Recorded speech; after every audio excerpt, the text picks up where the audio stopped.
I will begin softly because a life does not always open with trumpets. Some nights a story slips into the room the way a candle is carried through a corridor, with care, with the smallest shiver of light, and with the hand that carries it trembling only a little. I was already an old man of simple habits, accustomed to bread that cools quickly and to prayers that ask little for myself. That evening the sky over Digne was the colour of ash at the bottom of a hearth. My sister, Mademoiselle Baptistine, had folded the napkins. Madame Magloire had counted the silver and then counted it again, as is her cheerful caution. The bell at the gate had been quiet for hours. Yet in quiet hours the heart is most prepared for company. When the knock finally came, it sounded like a question, and I felt, even before I opened the door, that the answer would not be mine alone. He stood there, he, the traveller, tired, in a way that sleep does not cure. In third person I can tell you plainly. His coat was torn, his shoes coated with dust, his face sharpened by hunger and suspicion. Yet in first person I must add what the eyes seldom confess aloud. I recognized on his features the strict mask of a man whom the world has taught to expect nothing but refusal. The entire posture said, "I am ready to be cast out," and I, poor bishop that I am, felt the habitual clatter of my household halt in my chest. I have been taught to call every stranger brother, but sometimes the tongue is slower than the heart. "Please," I said, "come in." I called him monsieur, as one addresses a neighbour or a guest, and watched the word land on him as if it were a strange coin placed in an empty hand. Madame Magloire glanced at the silver candlesticks, those old companions that keep me honest by their steady light. My sister's eyes, ever gentler than mine, moved from his hands to his face, measuring not danger, but need. The traveller looked first at the floor, then like a man walking uphill at the table and the two plates already set. He explained curtly where he had tried to find a bed and had been denied. He named the brand of shame that the world had pressed upon him. The room did not grow colder, but it felt more exacting, as though even the chairs were listening. I did not ask him to prove himself. Hospitality, to be real, must precede reputation. We added a third plate. Madame Magloire brought bread and a small pot of soup with onions and their patient sweetness. The traveller later, I would know him as Jean Valjean, first with caution, then with an urgency that made my sister look away in reverence, as one looks away from a blessing too intimate to witness fully. If you have ever poured tea for a neighbour who did not expect your knock, or sent a message to a friend who had fallen silent, you know this. Relief is not only in the throat that drinks, but also in the hand that offers the cup. As we ate, I moved, as a narrator must, between what is seen and what is wondered. Seen, the shine of the candlesticks on the table, softened by their own fire. The traveller's hands, broad and chafed, unsure of the porcelain. The odd hush that settles when a person re-enters human company after a long quarrel with it. Wondered whether a man who has spent years learning distrust can accept a simple roof without feeling ambushed by kindness.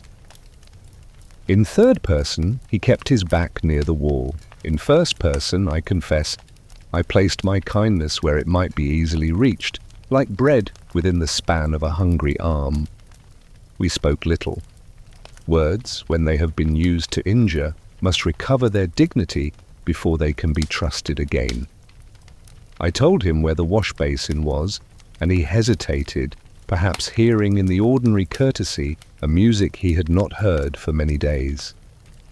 My sister asked if he would like more bread. He said yes, with a voice that did not yet belong to this room. I looked at the candlestick soled silver, a gift from a family whose name has long since blurred at the edges of memory, and thought how often a small light teaches the eye to measure distance differently. Candles do not conquer night, they befriend it. I do not pretend to grand designs. I do not keep a ledger of souls, only a household of small obediences. Yet before he rose to retire, I said the briefest of graces, not the grace of polished doctrine, but the grace of naming what was before us. Bread, a roof, 3 lives gathered around them. Had I been a poet, I might have called it a sacrament of ordinary things. But I am only a parish priest, and so I said, "May those who need a table find one."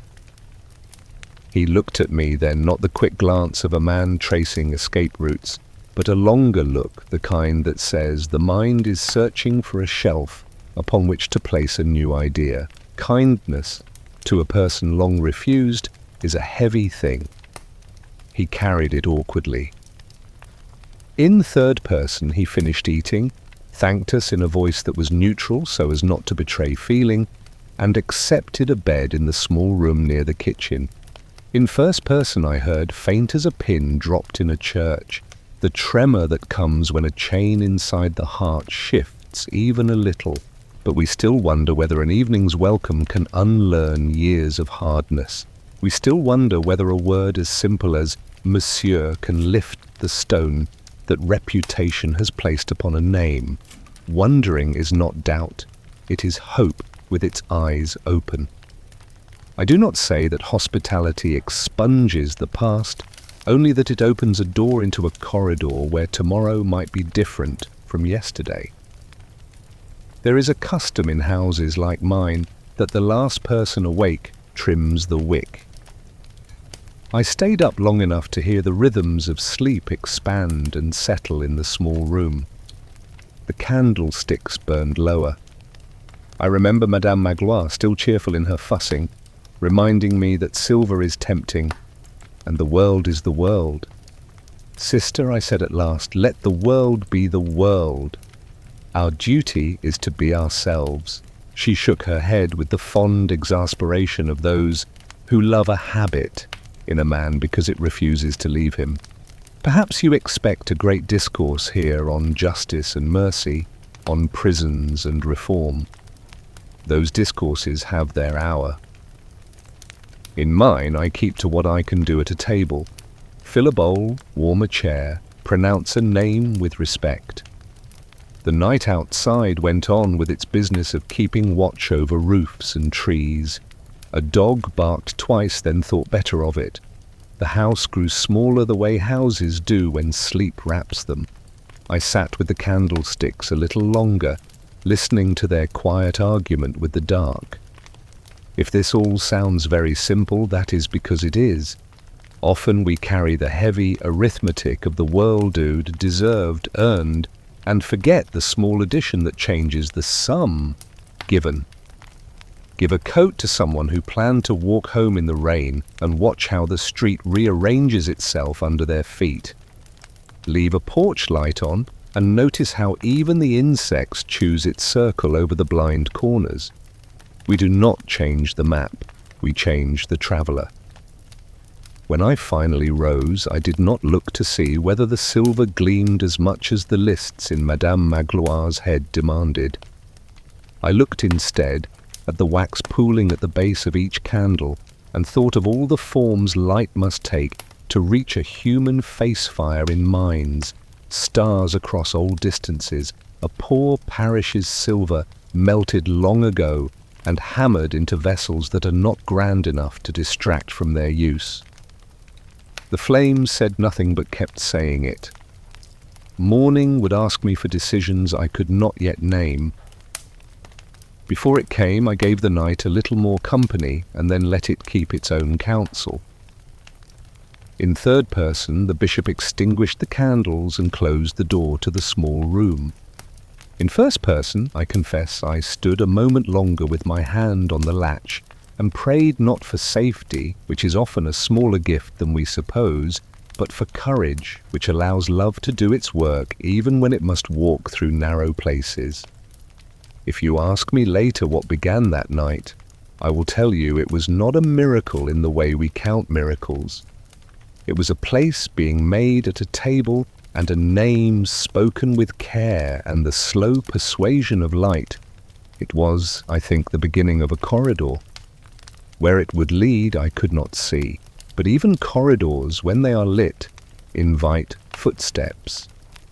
In houses that practice ordinary mercy, the night is a kind of guest as well. It comes in, sits down quietly, and asks for nothing except that we do not mistake silence for absence.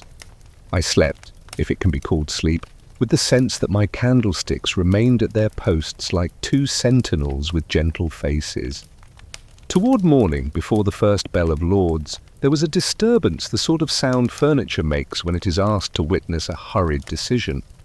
Madame Magloire's feet spoke first, a rustle, moving toward the little room near the kitchen, then a cry that tried to be composed and failed.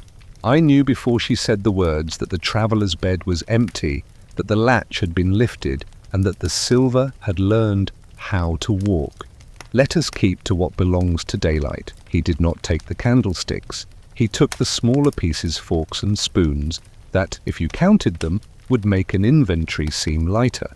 Yet silver is silver, and the poor feel losses in sums that wealth treats as chalk marks. Madame Magloire was not angry for herself. She was grieved for the insult to a generosity she had helped to arrange. My sister, who always reads my expression as if it were scripture annotated in the margins, touched my sleeve and said only, "Brother, breakfast will be ready." The table, bereft of some of its metal, seemed no less a table. If you have ever lent a book and watched it travel away from you into a silence that does not return it, you know the small ache that followed. We wish our kindnesses came back with receipts, signed in full, stamped by the conscience of the receiver. But life is not a post office. It is a road where travellers lose and find themselves by the mile. By mid-morning, the door opened again with a knock that did not pretend to be a request. 3 gendarmes stood there, and between them the man from last night, now a bundle of resistance. His eyes, which had worn the dull glaze of fatigue, had become hard and bright, like metal that refuses to be shaped. The officer spoke with the briskness of a man discussing inventory, for there is a way of speaking about people that turns them into objects briefly, and then forgets to reverse the operation. "Monsieur le curé," he said. He did not know the difference between a curé and a bishop, and it would not have mattered if he did. We have found this individual. He says, "You gave him the silver." He speaks of a gift. The word gift hung in the room like a question to which the ceiling had no answer. In third person, the bishop did not hurry. He simply walked to the table, looked at the man, and smiled in a way that made the gendarmes shift their weight. In first person I saw, as one recognizes his own handwriting, the script of fear beneath the man's defiance. Fear is a guard dog that sometimes mistakes its master for a stranger. "Ah," I said, "so there you are. I am glad to see you. But I told you, did I not, that you had forgotten the candlesticks? If that sentence has been quoted more than it has been understood, forgive the world its habits. I meant it in the plainest way. That last night's hospitality had further to travel if it was to do its work." Madame Magloire inhaled, then exhaled with a sound like a folded napkin being pressed flat again. My sister's hands trembled only long enough to pass, and then steadied themselves upon faith. I took the candlesticks from the mantle-sturdy silver, old enough to have forgotten who first commissioned their shape, and placed them into the traveller's hand, as one places a responsibility where it belongs. The officers looked back and forth, as men do when reality declines to match their paperwork. "So the man told the truth?" the sergeant asked, his tone performing neutrality. He told the truth, I answered, and then I performed something else. I told the future a little in advance. And my friends, this man will use these to become an honest man. One must be careful here not to turn this moment into theatre. It was not theatre. It was impatience, perhaps, with a kind of arithmetic that counts wrong by leaving out grace. The gendarmes, relieved of further obligation, folded themselves back into the day and departed. The house grew larger again, the way rooms expand when a question finds its answer. The man still did not know what to do with his hands. He was holding wealth and permission and bewilderment all at once. There was no music, there were only the candlesticks, which in their silence continued to argue for the dignity of light. Now I spoke to him as one speaks to a person who has been given a new tool and has not yet learned its use. I will not reproduce my words as a courtroom transcript. Memory is not a stenographer, but the sense of it was this. I told him that the silver was a gift and that by giving it, I had bought his soul from darkness. If that image is too dramatic for your taste, exchange it for another. A door purchased from its rust so that it might open without complaint. A man may leave prison still wearing invisibly the ironwork of his sentence. He may hear chains in his own footsteps. Someone must tell him that the sound he dreads is the house settling into quiet, not a guard approaching down the corridor. In the original account, there is a tension between the law's need to categorize and the heart's need to recognize. I did not argue law. A bishop is not a legislator, or if he is a legislator in the small republic of his own table. I argued only for a tomorrow that would not resemble yesterday so completely that the future would die of copywork. Do not forget, I said, that you have promised me to use this silver to become an honest man. He had not promised, not allowed.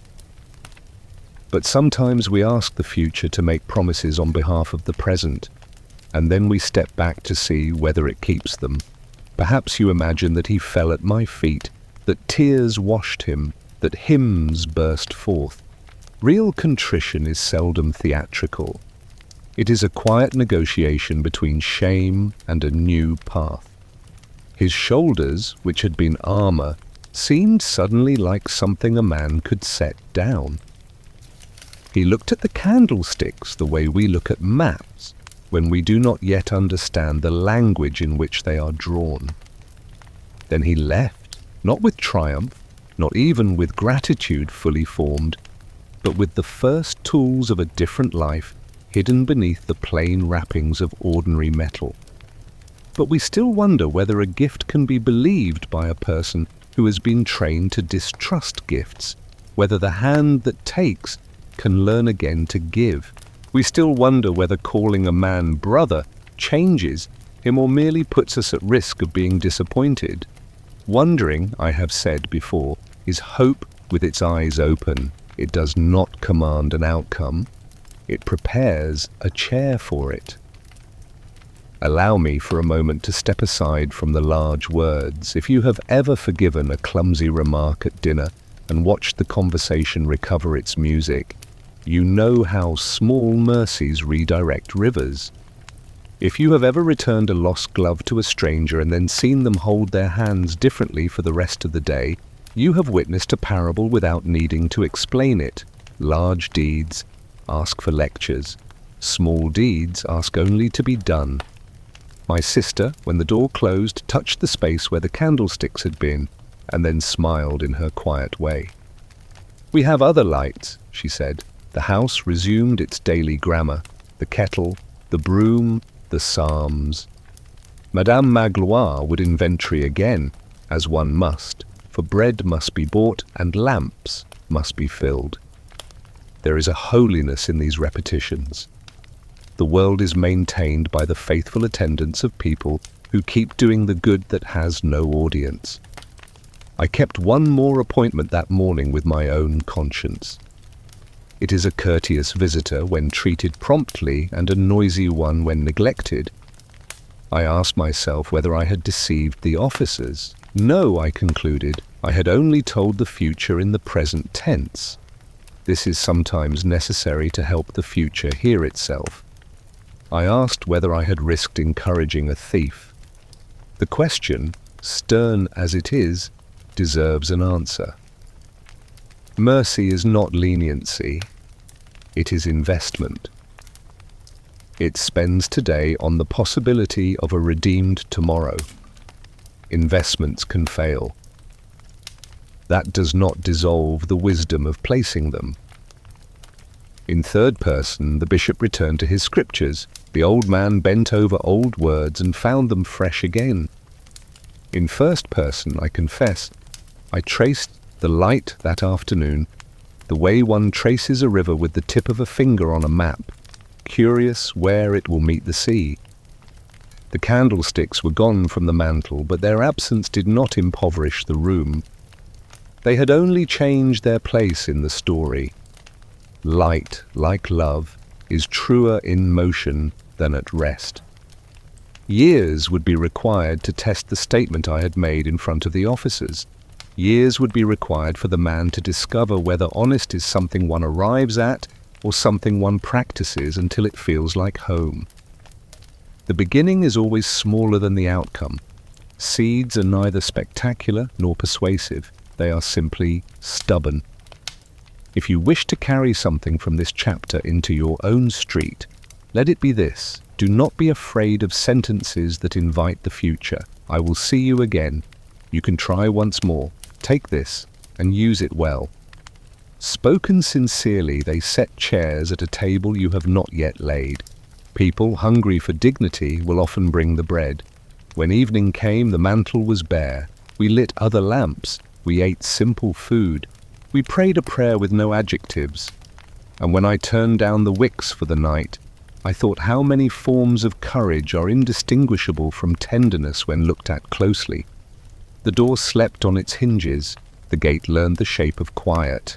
And in a town not far enough away to be stranger to our prayers, a man walked with 2 candlesticks wrapped like parcels under his arm, and the map of his future folded beside them.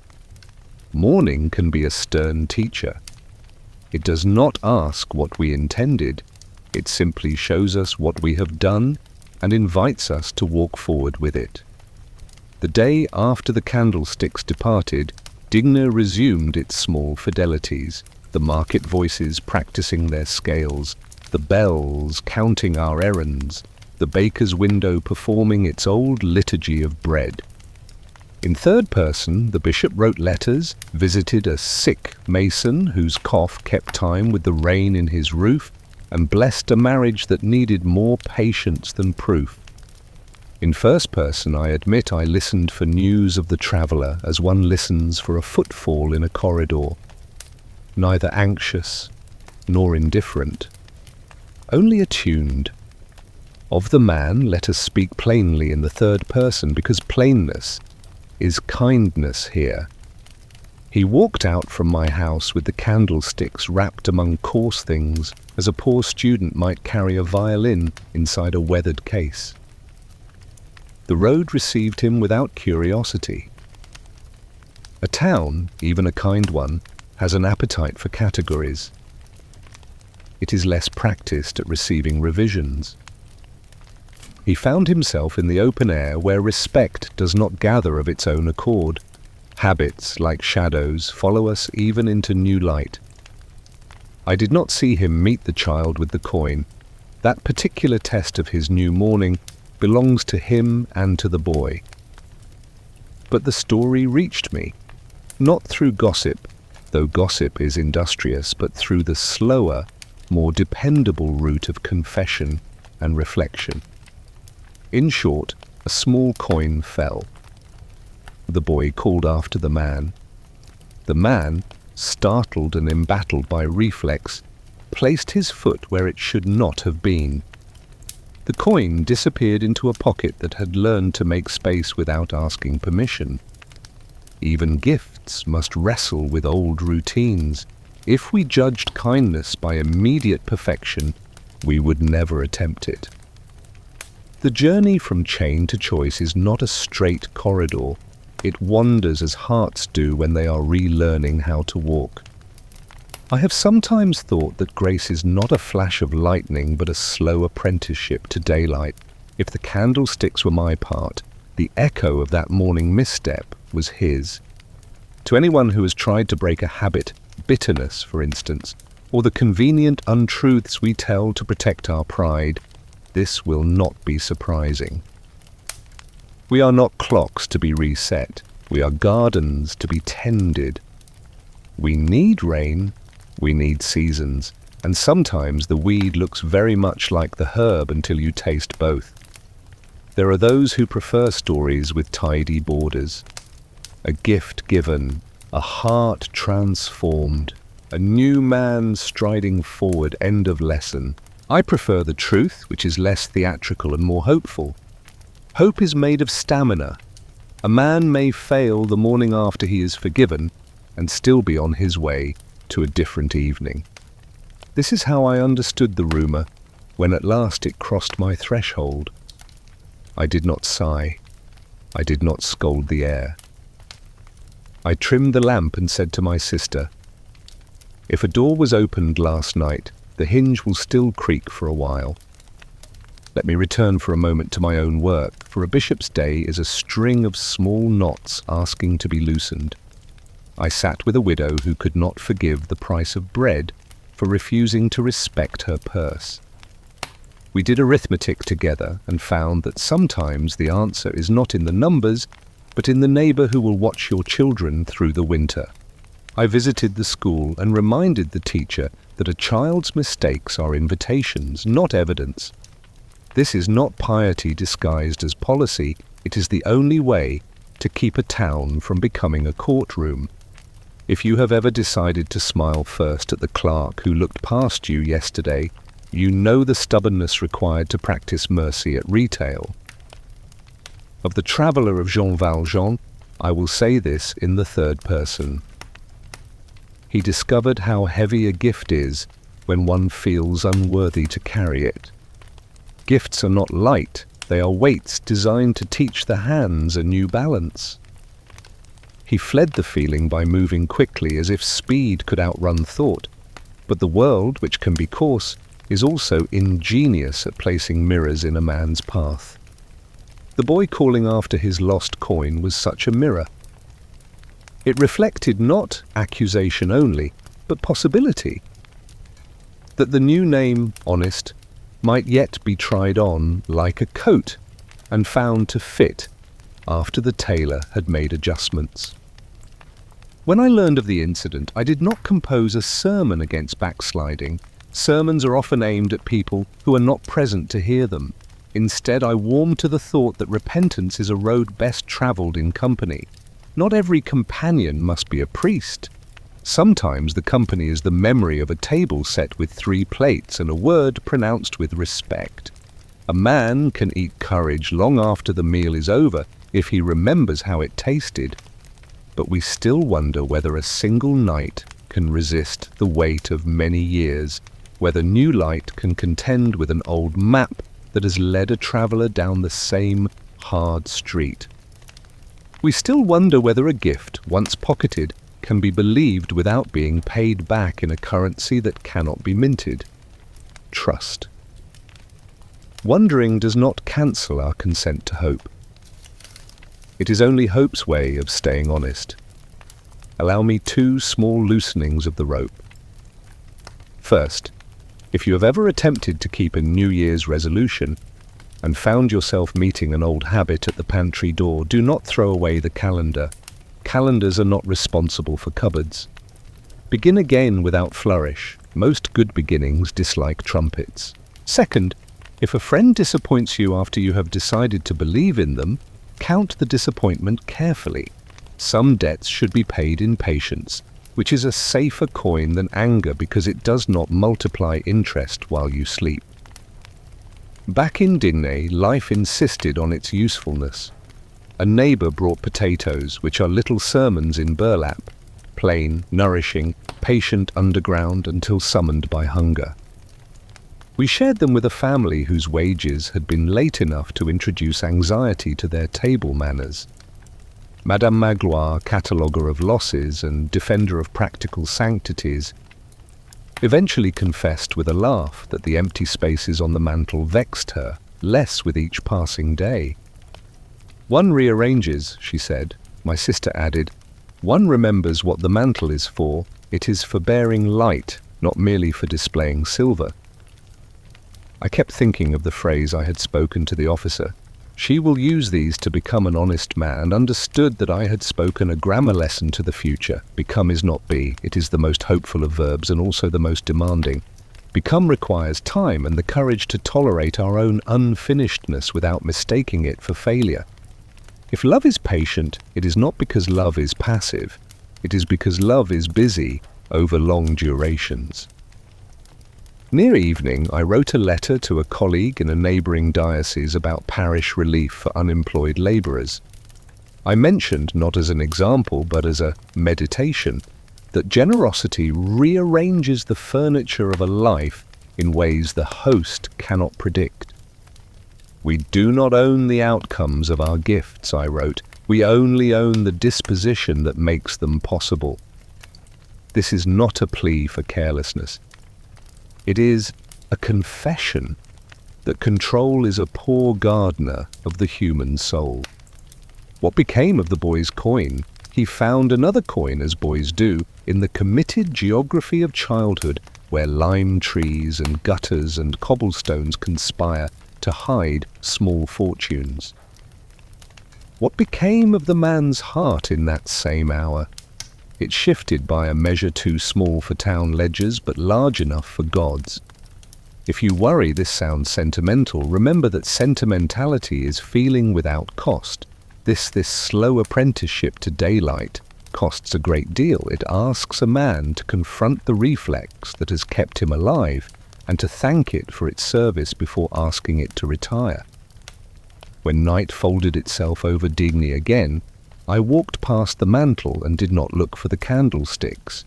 Instead, I practiced the art that follows giving, waiting without anxiety. Waiting is not idleness. It is a form of companionship we offer to the future. Somewhere beyond the reach of our lamps, a man took a breath that did not sound like a guard's boot on stone. Somewhere, a boy, surprised by his own good luck, ran home with a bright circle of metal that would purchase bread or a story at the fair. I slept. In third person, the bishop rested. He had done his small part and would be asked tomorrow for more small parts, which is how lives are assembled. In first person, I placed on the sill of my dreams a little prayer that has served me better than eloquence. Make me patient with beginnings. And the house, untroubled for once by news or knocks, kept the prayer company. The seasons have a way of answering questions too large for a single day. When winter finished its lectures and left, spring came carrying small proofs, a thawed road, a field reconsidering its duty to be barren, the market women speaking a note higher because spinach had returned. News travels along these same humble routes, and so it was not by proclamation, but by rumour, stitched to rumour, that I learned of a certain Monsieur Madeleine in Montreuil-sur-Mer, a man whose industry made thread behave, whose conscience insisted factories breathe like decent houses, and whose presence calmed the anxious arithmetic of poor families. In the third person, it is simple enough. Jean Valjean, though the town did not know that name, had begun to become what we had asked of the future. In the first person, I confess, the news arrived like the distant echo of my own candlesticks, ringing softly in metal I had not touched for years. Industry is a stern tutor, but it responds to being addressed as a human art rather than a machine god. The report said that Monsieur Madeleine altered wages, improved safety, and, most subversive of all, greeted his workers in the morning as if greeting were part of management. There are reforms that begin on paper, and reforms that begin in the way one man bends to pick up a fallen bundle. The second kind seldom appears in pamphlets, yet it multiplies more quickly. I do not worship success. I only observe that a town's anxieties lighten when pay and respect arrive together like twin brothers, finally in agreement. Of course, gossip and able-bodied citizen, when there is nothing else to do, supplied a darker thread. Who was he before he arrived? Whence the sudden capital? Why the reluctance to accept honours? At the same hour that respect began its slow climb, suspicion dug in its heels. We humans are frightened by goodness we did not authorize. It suggests that our grudges have been working overtime without producing more light. I own that in my prayers I asked, not for his safety, which is a fickle friend, but for his steadiness, which is safety's wiser cousin. There was also the matter inevitable as the tide of law meeting life. The officer whose name is sung with a drum for a heartbeat, Javert had taken post in Montreuil-sur-Mer. His devotion to order was not trivial.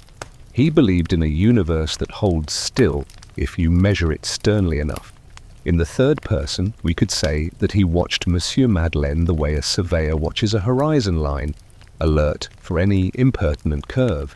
In the first person, from my old chair in Digne, I felt the air grow taut between two principles that both claimed virtue: justice that refuses to blink, and mercy that refuses to look away.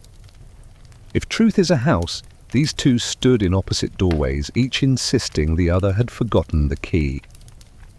A bishop has correspondences like a tree, has rings quiet marks of years lived in one place. From merchants and itinerant brothers I gathered small details, the sort that make a story finally believe itself.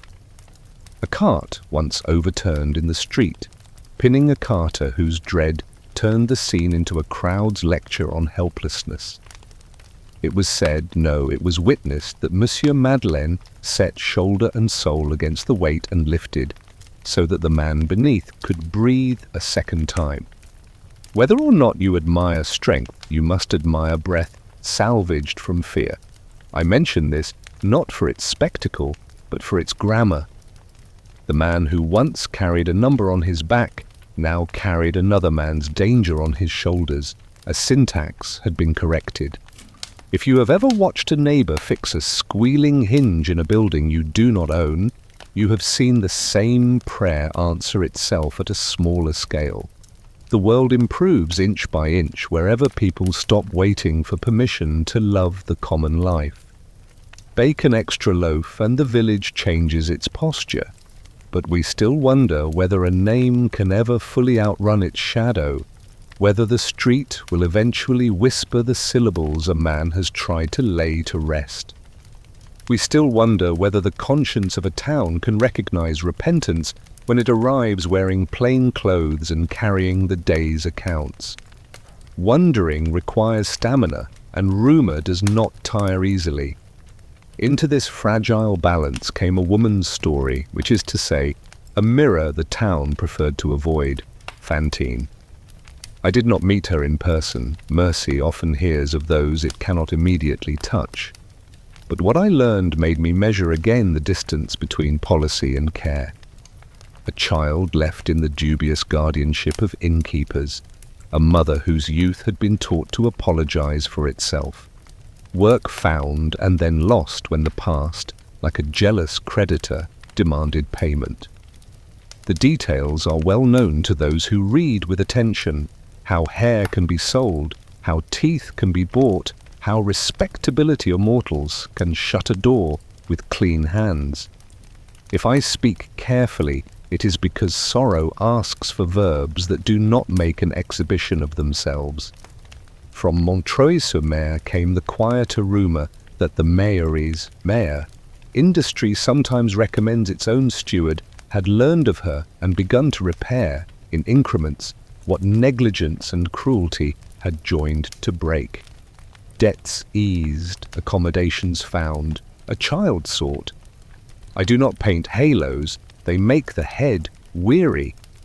I only note that when a town grows new customs, it is usually because one person insists that decency is more efficient than indifference. There are facts that literature has preserved because they are too human to be discarded. When Fantine's illness declared itself not so much with drama as with depletion, and when late repentance from bystanders proved, as always, to be a low-interest loan, Monsieur Madeleine made the simplest request, that she be treated as a person rather than as a lesson. In the third person, he promised to bring Cosette back. In the first, I felt the world briefly remember that promises are not grand when they are about love. They are ordinary, and that is their glory. As for Javert, his certainty did not lose a step. Certainty rarely does. He had, I think, recognized in the mayor's hands the strength of another history.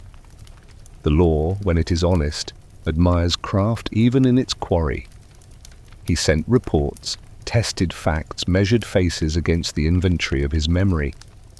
If he hesitated, it was not doubt about right and wrong, but the vertigo that visits any person who glances over the edge of his own convictions and sees, shockingly, more land. Permit me a small easing of the rope here. If you have ever discovered that the colleague you disliked for years is, in grief, the first to bring you soup, and if your dislike shifted half an inch toward respect before it recoiled, you know the exact struggle that visited Javert. Principles do not evaporate under kindness. They must learn to sit beside it without demanding the larger chair. In my prayers I added a line, not for outcomes. I have said often, we do not own those, but for proportion. Let justice be a scale, and mercy the hand that steadies it. I am a simple parish priest. I mistrust eloquence when bread needs slicing. Yet I held the image of my candlesticks as anchor and compass both. Light, once entrusted to a traveller, does not owe a report, but it sometimes sends one anyway in the lives it begins to warm. News reached me, as news insists upon doing, that the town wished to honour Monsieur Madeleine. He refused, then yielded, then wore the honour as a man wears a scarf in wind, for usefulness, not display. Titles, when fastened to humility, stop jangling and begin to function. The poor do not require their benefactors to be saints, they require them to be steady. But we still wonder whether goodness can remain a private agreement between a man and his God when the world demands paperwork. We still wonder whether the ledger of the past will be quietly closed or slammed open by hands that cannot resist the noise. Wondering is not worry wearing a borrowed hat. It is watchfulness trained by love. One evening, not in Montreuil-sur-Mer, but in my own old town where the stove teaches patience, I told my sister I felt as if two roads were trying to reconcile beneath one sky. "Brother," she said, pouring tea with the skill of one who believes, "small things have sacraments hidden in them. Roads reconcile by being walked with care." She is right more often than conversation requires. If you ask me for a single sign that a life has turned, I will not point first to titles or donations, though God bless both when honest. I will point to how a person touches those who cannot repay. In every report of Monsieur Madeleine worth keeping, someone too small for footnotes stood warmer for having been near him. That is how I read a conscience, like a hearth, by the comfort it lends to those who do not own it. And so the seasons moved the way pages move under a patient hand. Factories kept their hours, a mother reached for breath and for hope in the same palm.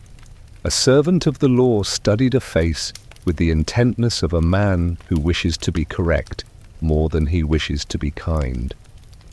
And somewhere in a modest house, whose mantle was bare but not poor, an old bishop trimmed a lamp and thought of two candlesticks travelling still this time, not on the arms of a man but in the customs of a town, learning, slowly, the habit of light.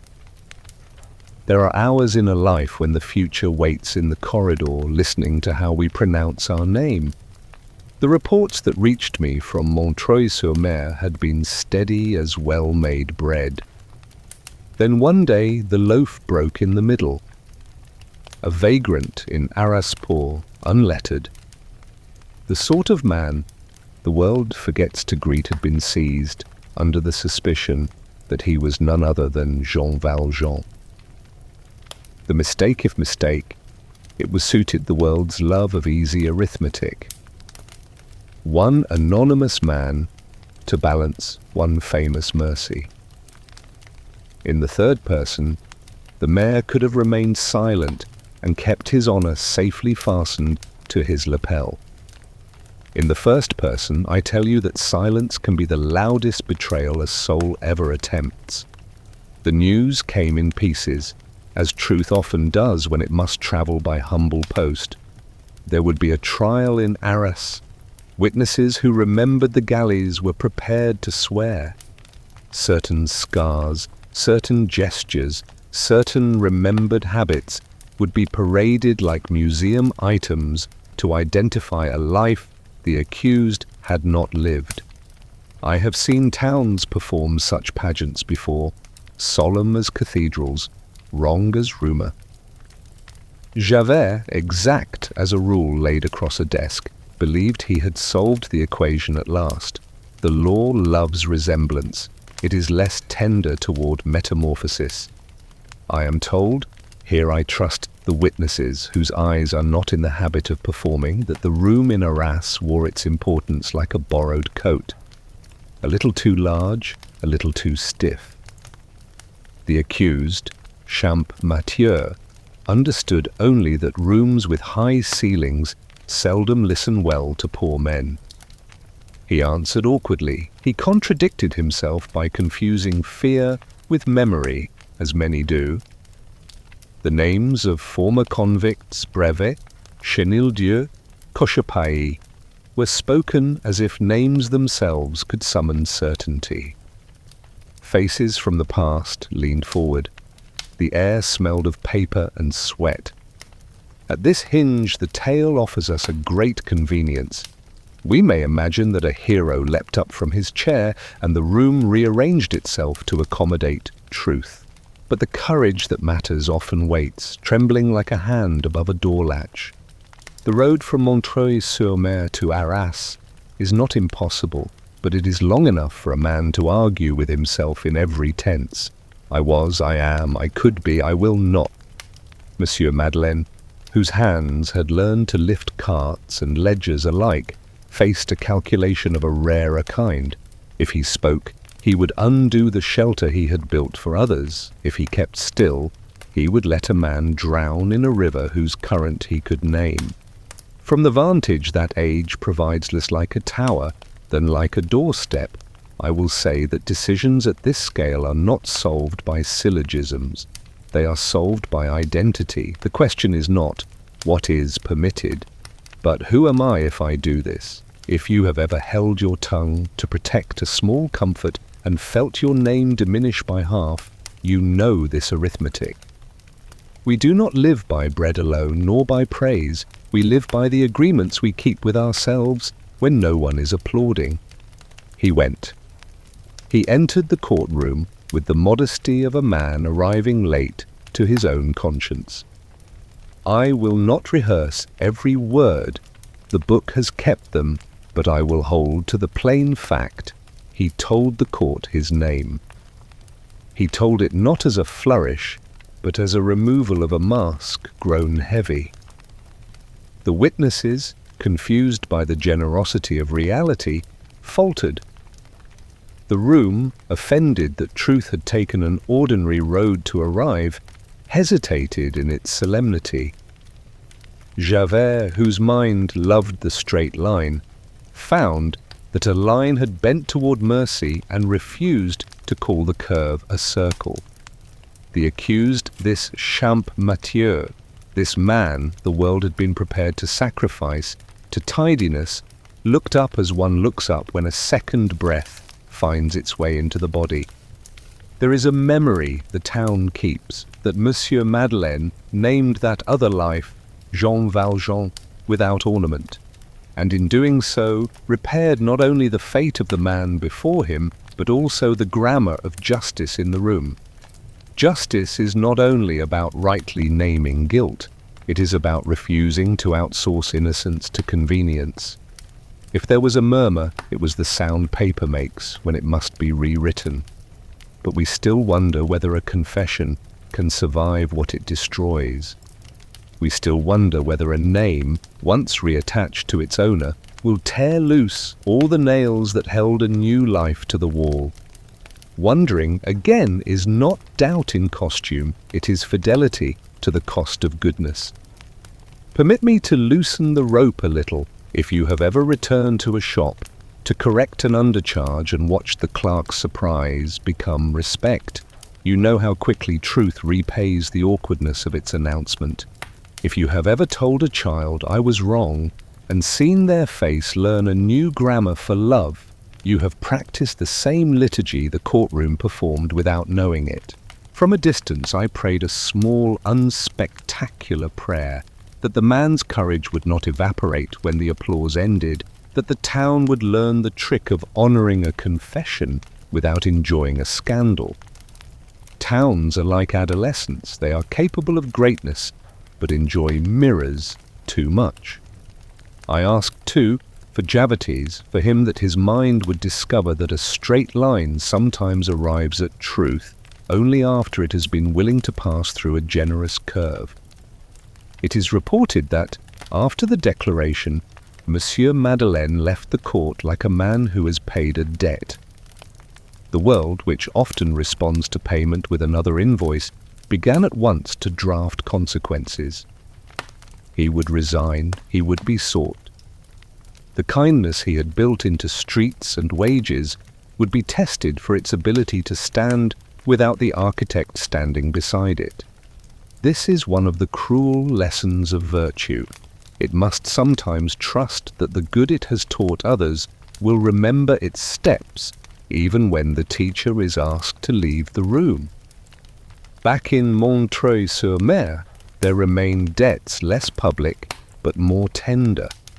Fantine's bed had learned the weight of sorrow. She had believed the promise, "I will bring you your child," not with naivete but with the desperate wisdom of the poor, who know that hope is a tool, not a decoration. The rumour ran fast. Rooms do not keep secrets from illness. When she asked for the mayor, and the man who came was no longer wearing the arrangements of that title, the air between vow and fulfillment grew thin. Here we must speak carefully.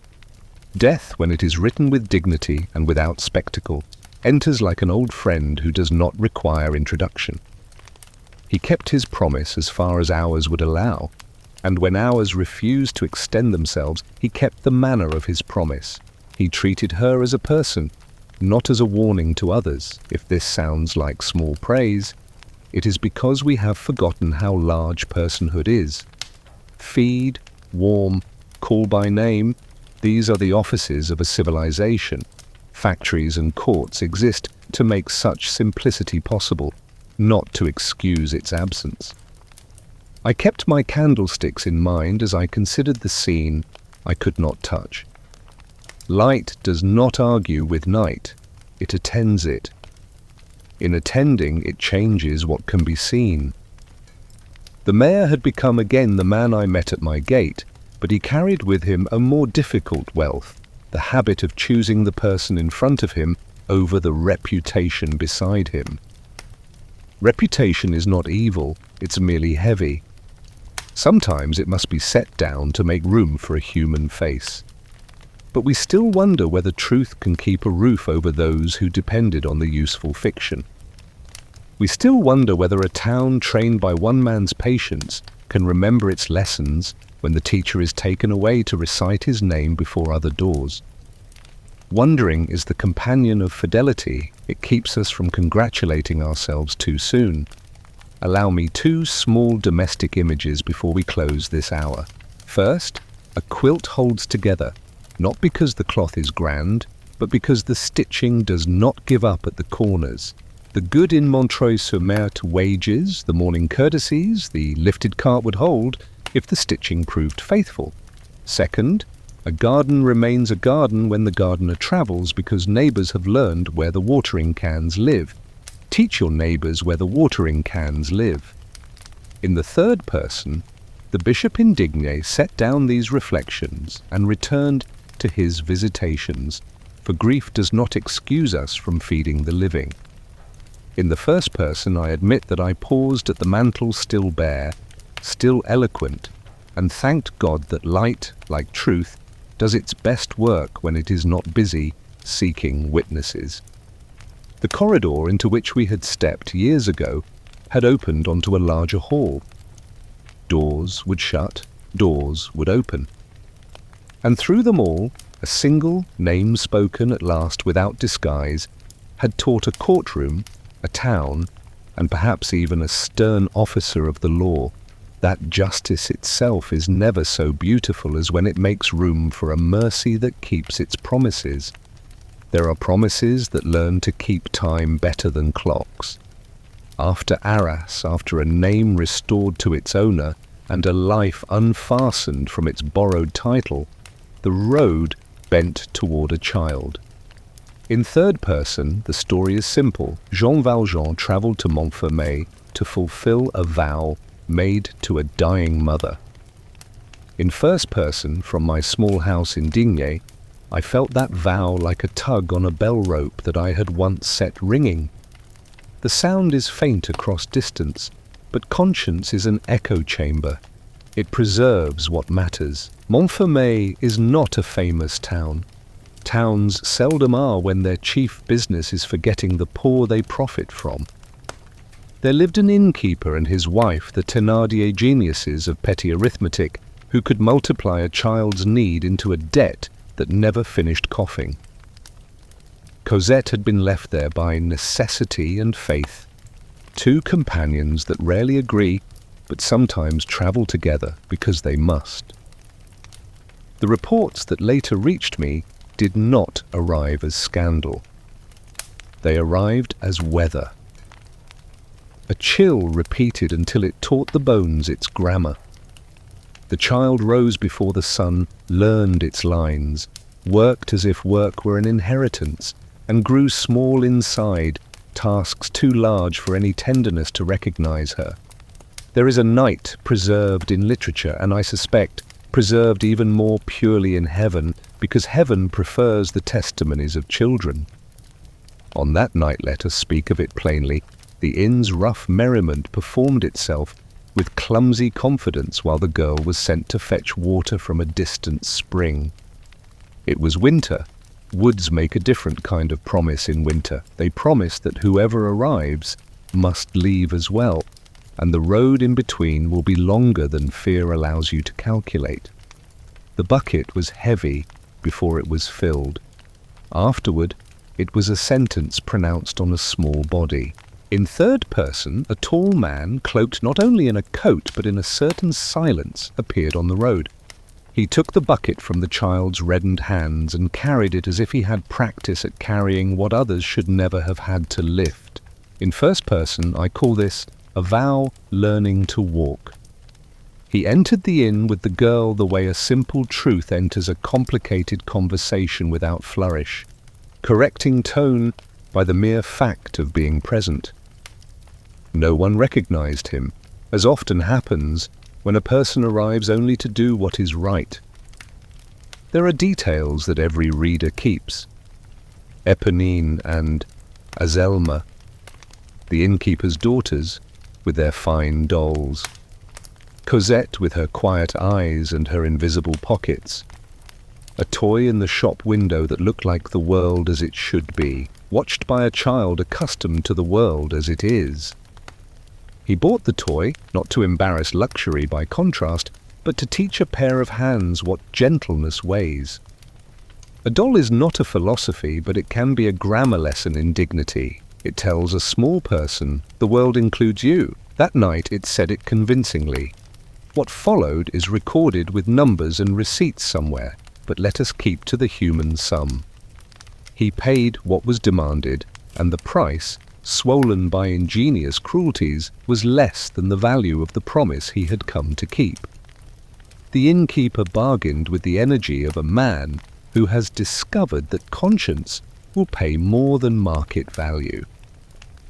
Madame Thénardier performed outrage as if she had practiced for a festival and found only one spectator whom she could not intimidate. In third person, money changed hands. In first person, a custody changed species, from transaction to trust. He left that in with Cosette, not as a rescuer making a scene, but as a father learning how to let his step match a smaller stride. Paris took them in with the generosity great cities show to anonymity. It asked no questions and offered many corners. Yet corners are not roofs, and safety is not always shelter. The law had resumed its careful, tireless footwork. Javert's devotion had the stamina of an old engine that cannot remember how to stop. The city, thick with eyes that think they see, watched a man and a child move through it with the urgency of a prayer seeking both sanctuary and bread. Here the narrative turns to a convent, an odd friend to the fugitive, and a proper friend to a child. Fauchelevent, a gardener whose name is a small harvest of gratitude, helped open that quiet gate. In third person, walls, rules, bells, and architecture for peace. In first person, a pause in the chase so that childhood might resume its interrupted sentence. The convent did not demand explanation, it demanded habits, both kinds. Habits of dress, habits of humility. A girl who had learned to be invisible there learned, slowly, to be seen without debt. A man who had learned to run learned the liturgy of staying puta liturgy not everyone can master. But we still wonder whether a sanctuary can protect without paralyzing, whether a refuge is a seedbed or a hiding place that exhausts the roots. We still wonder whether a man pursued for what he was can grow, in quiet, into who he is without fearing the knock that rehearses itself on his door at midnight. Wondering here is not suspicion, it is care. Permit me, for the sake of air, 2 small images drawn from rooms where theology is smaller than the kettle. First, when a child receives a toy after years of being told that joy is an extravagance, the weight of the toy is measured first in disbelief. Watch her hands, the way they practice holding what will not be snatched away, and you will see education beginning again where primers fail. Second, if you have ever carried someone else's grocery bag up 3 flights of stairs and realized the bag was heavier than you thought, you have participated in a parable. Dignity is not an idea, it is the weight that becomes lighter when 2 hands carry it. From Digne, I kept my discipline of small prayers. I asked that the convent would be a school for both, a school where the girl could learn to read without fear of being dismissed for being poor, and where the man could learn to trust permanence without suspecting it of treachery. There is a suspicion that haunts the forgiven. The suspicion that the good will be taken back once you have dared to believe it. It is the ghost of old chains, noisier in memory than they ever were in fact. Silence is the remedy, but not the silence of neglect, the silence of time allowed to pass without catastrophe, so that nerves can learn new music. The city beyond the walls continued its arguments, some worthy, some merely loud. Javert continued his, too. I do not despise him. He represents a rigor that applied to oneself becomes integrity and applied to others without listening becomes injury. I prayed his rigor would make friends with humility before duty asked him to choose one over the other. In my experience, the soul most likely to honor the law is the one that knows why mercy must be present to sign the final line. Cosette grew. Children do not request permission to do this. They simply expand. Her steps lengthened. Her gaze learned to meet another gaze without apology, her sleep unknotted. In the third person, she studied, swept, prayed, laughed, in the careful way convent laughter is taught to walk. In the first person, I call it the slow return of a first language. Trust. She learned that room corners were not for hiding, but for storing brooms, that a door could open without shouting, that adults could say her name without needing to borrow severity to make it sound respectable. He grew too in the manner of men who have been given a person to protect. Protection is an education. He learned the hour when the bell rings for lessons and the hour when it rings for gardens. He learned the face a child makes when she has answered correctly and is unsure whether she is permitted to be proud.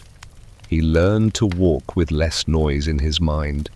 To some, this will sound like a demotion, as if a hero had been reassigned from battles to laundries. To me, it is the promotion all bravery hopes for, to be trusted with ordinary days. But we still wonder whether ordinary days can resist the extraordinary claims of the past, whether the world will tire of being kind before kindness has finished its curriculum. We still wonder whether a girl who has learned the alphabet of peace will be asked by history to spell harder words than she should. Wondering keeps our intercessions honest. Perhaps you ask why I linger so long over a doll, a bucket, a garden, a bell. Because literature is a great cathedral, yes, but it is built of small stones. Because a soul is not saved by speeches, it is saved by tables, tools, toys, tasks, and the true names spoken at the right time. Because a bishop is a servant of sacraments, and the grandest sacraments are often hiding in events that would embarrass a headline by their simplicity. When I trim my lamps now, I think of other lights tended by hands I will never shake. A schoolroom candle, a kitchen flame persuading soup to be patient, a lantern in a gardener's shed. I think of Cosette asleep in a room that has forgotten how to be afraid of the dark, and of the man whose breath, finally, is not a rehearsal for running. In the third person, the seasons turned. The convent kept its hours. The city kept its bargains and its failures. Officers kept their watch. In the first person, I say that a promise made at a bedside learned to keep time across years, and that the candlesticks I once parted with have found their way into different shapes of light. A child's secure steps, a man's quiet work, a house where doors are opened without counting the spoons. Peace educates by repetition. Years within the convent taught Cosette the grammar of quiet, the way bells divide a day into comprehensible sentences, the way work becomes prayer when done without self-advertisement. In third person, she grew from a slight, vigilant child into a young woman whose hands remembered tasks and whose eyes had learned rest. In first person, I say that growth is a slow brightness. The light does not shout, it widens. Yet sanctuaries are schools, not destinies. A seedbed does not apologize when it sends a plant beyond its fences. The reports that reached Metterdings carried by traveling sisters and merchants who paid attention to more than price stoled of a decision made gently, not hastily. Jean Valjean would take Cosette back into the city. The world, with its uncountable corners and occasional parks, would be asked to prove itself habitable. He had learned stillness well enough to walk again. She had learned trust well enough to look up. In third person, a door opened. In first person, a lesson promoted itself into life. Paris is a complicated teacher. It instructs in crowds and solitudes simultaneously. Its bridges are conversations between shores. Its gardens are arguments for harmless beauty. The two of them found, in due time, the Jardin du Luxembourg lawns that know how to be patient, trees comfortable with the vocabulary of shade. There is a bench that remembers more romances than most families record in their Bibles. Cosette and the man who had taught her safety learned there a new subject: leisure. She walked, read, sat, and looked at the world without clutching herself against it. He, nearby, practiced the art of disappearing without leaving the guardian's paradox. It is in such places that new lines of story are drafted by the quietest of instruments, glances. A young man named Marius Pontmercy, composed of earnestness and confusion in human proportions, entered the frame. He was a student of law and of ideals, awkward in the useful way that keeps a soul from becoming smug too early. In third person, his path crossed Cosette's along those gravelled alleys that pretend to be accidental. In first person, I call this Providence with its shoes off. The city, generous for once, let two lives notice one another without spectacle. To those who prefer thunder to declare love's beginning, this will sound insufficient. A book in hand, a bonnet adjusted more often than necessary, a young man pretending to study clouds while reciting arguments to his heart. These are not fireworks. They are, however, fire. Cosette's glances lengthened. Marius's steps found a new orbit around a bench that had done nothing to deserve fame except be present. If you have ever watered a plant and refused to pull at the leaves to make them longer, you understand the pace at which this education proceeded. Jean Valjean lay. Us keep the third person for clarity perceived, with the accuracy of a man who has learned to read weather. That a season had shifted, he did not begrudge it. Love is not a rival to fatherhood when fatherhood is honest. But the old instincts, those careful guards who had saved him from knocks at midnight, grew restless. The city is full of shadows that remember your name even when you do not speak it. He moved lodgings with the tact of a chess player, protecting his king and his last pawn at once. Cosette followed with the obedience of affection and the questions of youth. Gardens cannot be replanted every week without losing root. Even she knew this. If I linger here over benches and paths, it is because history too often writes itself in canons and forgets how a life is decided by the angle of a gaze at 4 in the afternoon. Marius, for his part, was also being pulled by circles of talk that called themselves the Friends of the ABC. Youth will chant whatever syllables promise justice. These companions, Courfeyrac and the rest, carried the conviction, noble and dangerous, that a city can be improved by raising its voice all at once. I do not mock them. In every generation, hope enrolls in a club before it remembers to enroll in patience. But we still wonder whether a girl's new peace can coexist with a young man's new cause, whether private tenderness can keep its candle lit when public winds begin to practice.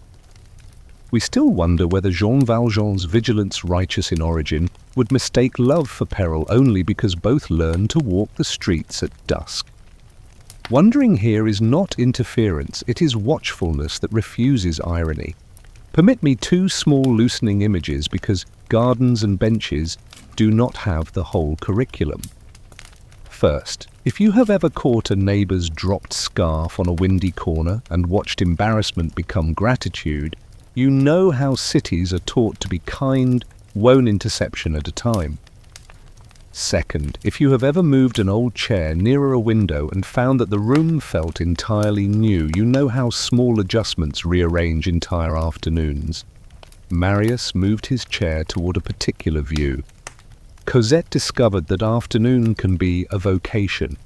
There was, of course, another current running beneath these quieter streams, the Thénardier, who treat misfortune as a trade. That family, equipped with the genius of taking without inventing and of surviving without scruple, had not vanished into the ledger's margins. Paris has a way of collecting those who owe it nothing and want from it everything. Their paths would cross again, not because melodrama demands circularity, but because character does. A man who has once made profit from another's desperation tends to sniff out the scent of renewed decency as if it were a vein of awe. I will not embroider the episodes that followed with any relish. There were attempts at extortion, pantomimes of gratitude designed to extract money, the old arts of the cornered fox dressed as charity. Jean Valjean answered not with thunder, but with escape seasoned by prudence, a discipline he had practiced more than he desired. Javert, faithful to the straight line, remained an instrument in search of perfect pitch. He could not be bribed into negligence, which is to his credit, nor could he be persuaded that a life might turn a corner without issuing a formal notice to the officers of certainty, which is to his detriment. He read motions in the city as a tracker reads prints, efficiently, sometimes accurately, sometimes with a devotion that outpaced truth by a block and a half. He is not a villain in my prayers. He is a man whose virtues forgot to kneel. The meetings in the Luxembourg grew rarer. Relocations grew more frequent.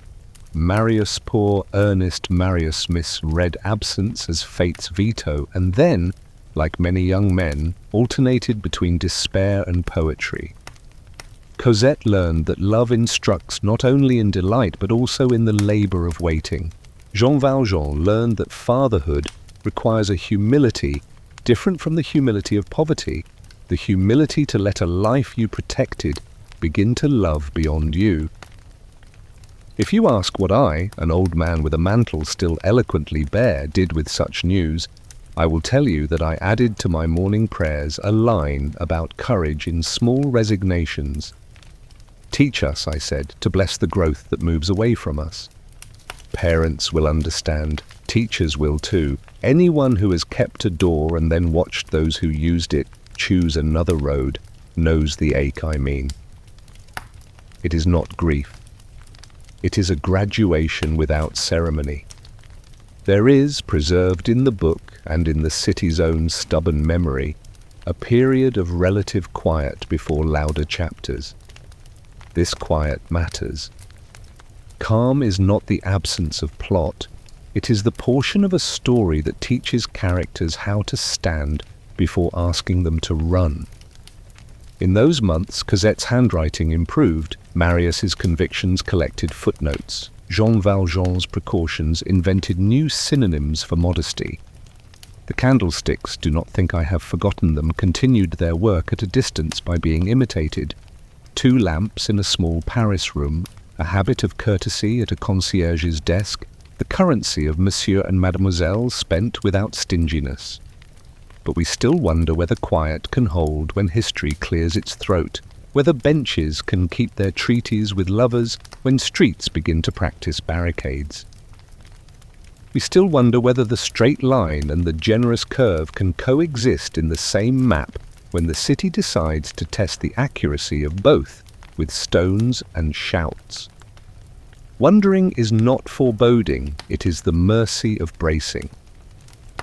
I will close this hour with 2 domestic mercies.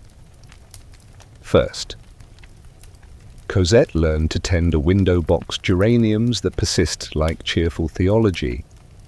She watered them as if reminding herself that beauty has chores. Second, Marius, short of money but long on sincerity, bought a new pencil when the old one had been bitten into thoughtlessness. He wrote a sentence he did not yet know how to complete. Many good things begin this way. In third person, the bishop indigne kept his visits and his small economies of kindness. In first person, I admit I stood again at my window one evening and watched the old light test the edges of the rooftops, patient as forgiveness. The city beyond my view prepared, as cities do, to try the strength of its affections in rough weather. The bench kept its shape, so did the hearts sitting on it. Cities teach 2 alphabets at once, the script of daylight, written in errands and greetings, and the cipher of night, written in footfalls that decide whether a street is kind. After the quiet of benches and window boxes, Paris cleared its throat. The first syllable was not a shout, but a scheme of familiar grammar to those who make a living converting other people's mistakes into their own income. The Thénardier, having relocated their enterprise from country inn to urban contrivance, recognized in Jean Valjean the sturdy silhouette of a man who might be persuaded by force or pantomime to pay for old fantasies.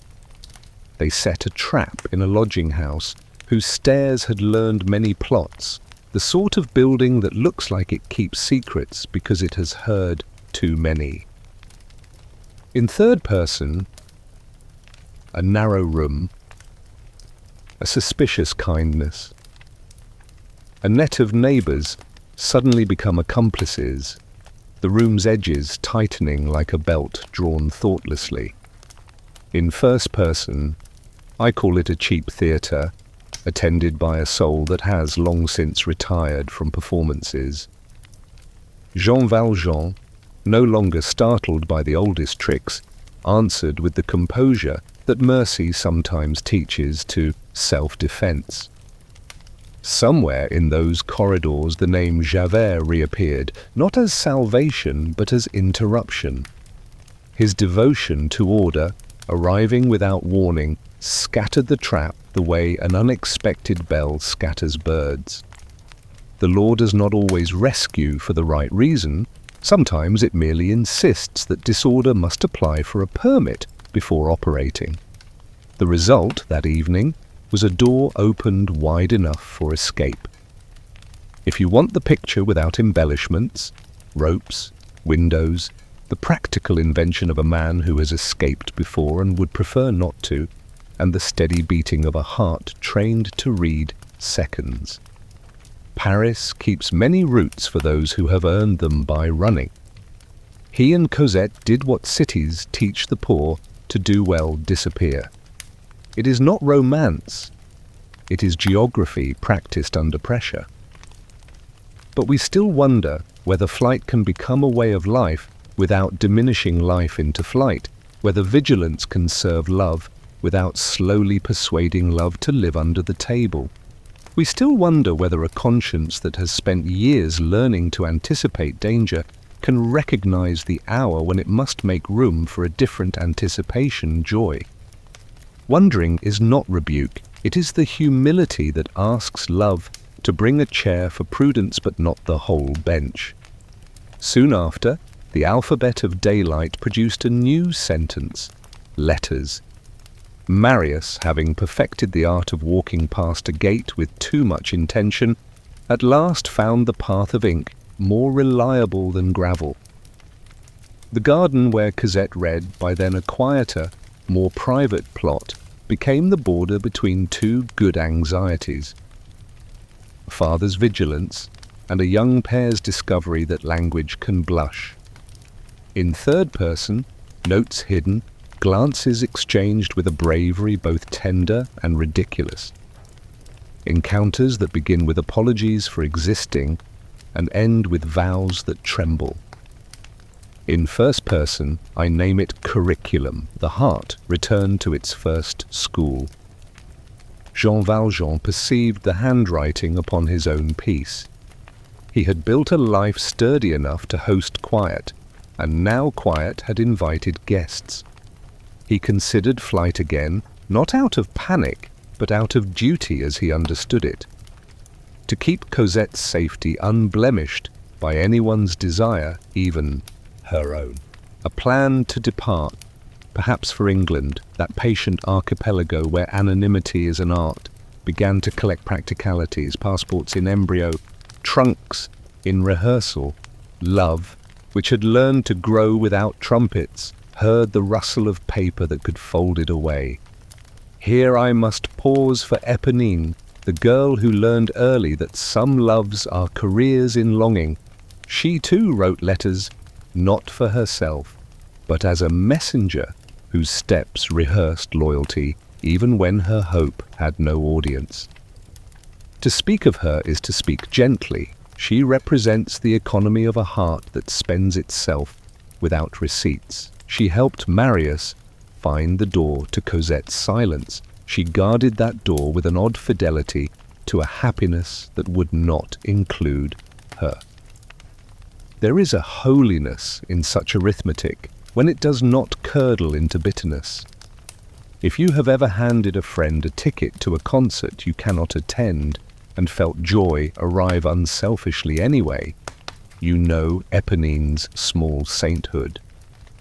If you have ever stood watch at the edge of a celebration to make sure the light stays kind, you have performed the same ministry. The world will not canonize these labors. God already has. Meanwhile, in rooms where talk grows banners, the friends of the ABC rehearsed their nouns: justice, people, liberty. Words are tools that require apprenticeship. Youth often takes them straight from the forge. Marius stood among them with the posture of a man divided by honorable claims. Love called him to a garden. Conscience called him to a street. Paris, for its part, set the table for both flowers and cobblestones because cities do not choose for us. They provide inventory. The air grew tense with rumor. A funeral loomed that would invite the city to count aloud its discontents. Shoemakers and students, clerks and hopes would meet at corners and decide that corners are too timid when a square is available. Javert, let us grant him his austere competence, asked to stand among the loud as a quiet ear for the law. He would serve as thread inside the cloth, confident that pulling in time could prevent a tear. I have prayed for many men. For him, I prayed an extra sentence, that he might discern the difference between a crowd and a cause, between noise that loves itself and music that loves what is beyond it. But we still wonder whether young ardor can share a city with old caution without declaring each other enemies, whether private vows can survive public alarms without retreating into selfishness. We still wonder whether Jean Valjean's duty, to shield a life he had saved, would learn to kneel before another duty, to let that life choose its own risks. Wondering here is not forecast, it is the tenderness that refuses to force an answer. There is a night I keep in memory, though I was not there. Distance, like faith, has its own methods of attendance. In the garden, Marius and Cosette spoke the grammar of tenderness with a seriousness that made the evening gentler than summer required. She confessed that departure had been whispered in the house. He confessed that departure of another kind had been whispered in the streets. Two departures wrestling over a single heart. He wrote. She read. The pages carried between them were bridges built of paper that dared to stand over waters with names like fate and police. Jean Valjean, reading his own weather, folded maps in the next room. A father's love can mistake moving for protecting. It can also, when grace intervenes, mistake staying for trust. Permit me 2 small loosenings of the rope before the city tightens it. First, if you have ever held a door for someone whose arms were full and discovered that the simple hinge of courtesy lifts more weight than your hand ever feels, you know how citizenship begins. Second, if you have ever transplanted a houseplant and watched it wilt for 3 days before discovering new courage, you have learned why changes that are good still ask us to be gentle with roots. The Thénardier hovered at the edge of events, sniffing at opportunities the way weathercocks sniff at wind. They would appear, disappear, reappear each entrance and invoice disguised as misfortune. Their presence is a grim mercy to a storyteller. They remind us that not all suffering is ennobles, some simply sharpens appetites. Yet even their shadows taught Marius and Cosette caution, and taught Jean Valjean that cunning dressed as need must not be allowed to eat at the same table as true need. Charity requires discrimination to keep its hands clean enough to serve again tomorrow. And then, as if history had received its cue and decided to be punctual for once, drums within the city arranged themselves into a heartbeat. The funeral became a signal. Barricades, those sudden architectures of political grammar, rose from furniture and courage. Marius felt the summons with the terrible clarity that arrives when a young man believes he has found the chapter to which his life has been a footnote. He wrote a last letter, which is simply a first prayer, written to someone with a familiar face. Cosette received it like a bell rung inside her chest. Jean Valjean, reading the air, heard two calls in one: the call to keep and the call to release. In third person, Paris rearranged its furniture into fortresses. Students wrapped scarves the way ancient armies wrapped banners. In first person, I asked for weather that would be kind to blood, and for night that would persuade anger to sit and think before it stood and shouted again. I am an old man. My petitions are practical. Bread for the empty, clarity for the brave, restraint for the victorious, dignity for the beaten, and lamp oil for those who will keep watch. We arrive at a threshold. The bench in the Luxembourg keeps its treaty with memory. The garden holds the echo of whispered vows. A father measures love by the scale of his willingness to set down fear. The city asks its people to declare themselves. Before the door opens to louder chapters, keep one picture, a pair of candlesticks far away, on a digne mantle that remains bare, and their light, divided into many forms, sink on paper, a hand releasing a hand, a step taken toward danger because duty has a voice you learn to trust. The corridor of this story has narrowed. We shall walk it carefully. The next turn is made of wood and courage. Barricades are the furniture of a city rearranged by conviction. Tables, barrels, doors relieved of their hinges, objects recruited into nouns. Stand, stop, enough. In third person, Paris constructed a lesson out of wood and courage. Students and workers climbed onto it to instruct the future in their grammar of justice. In first person, from my old chair in Digne, I heard the city clear its throat and try to sing a difficult song in the key of hope. Marius stood among the friends of the ABC with the sincerity that keeps speeches from becoming ornaments. Courfeyrac argued as if argument were a bread he could share. Enjolras carried certainty like a banner that did not tire his arm. The smallest herald of the cause, Gavroche, made the street itself seem young. A boy whose laughter believed in courage before bedtime. Around them gathered faces that history, seldom footnotes, clerks with ink still on their fingers, craftsmen who had carried mallets to work and now carried them to meaning, neighbors who had learned to say "we" without asking for a receipt. The barricade rose at the corner of a narrow street that had never expected to be famous. It had the honest ugliness of useful things. Behind it, the air changed quieter and more attentive, as rooms become when a serious conversation begins and the windows agree to listen. Flags performed their message, but the true work settled into practicalities, filling cartridges, binding makeshift wounds with rags that yesterday were shirts, assigning watches, deciding which barrel was tall enough for a lookout.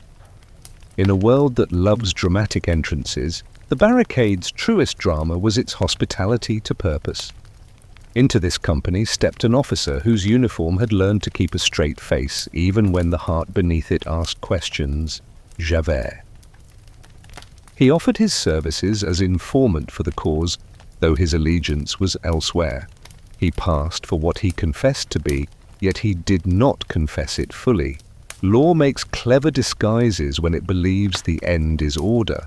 The young men, generous with trust because they wished to be generous with everything, welcomed him. I do not scold them.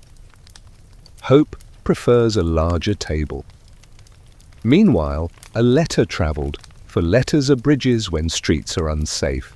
Eponine us, keep her name clear of pity's condescension, delivered what she could, a path for words from Marius to Cosette. The letter's ink performed a vow and a farewell in the same sentences.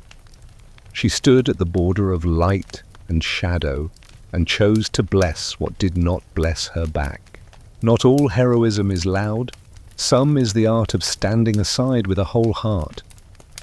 Jean Valjean, reading weather that others called rumour, appeared at the barricade as a man whose ancestry included storms. He carried no banner. He asked for no place of honour. He stepped into danger with the modesty of someone who has spent much of his life walking near it. Marius did not recognize him at first, for love had taught the young man to see only one horizon. Recognition is not always necessary for protection to begin. Daylight argued, then dusk tried diplomacy.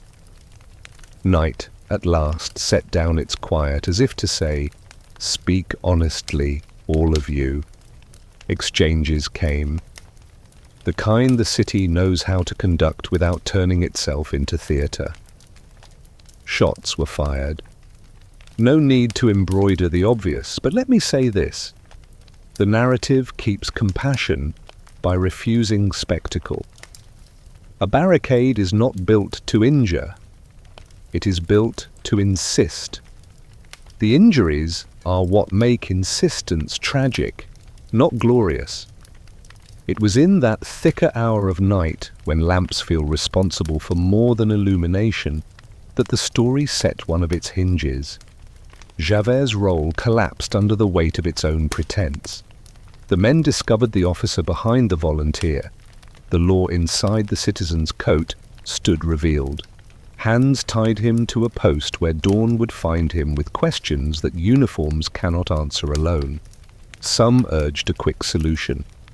Quickness is an understandable cruelty in hours like these. Jean Valjean asked for the prisoner. He requested a private interval in which to do what necessity demanded.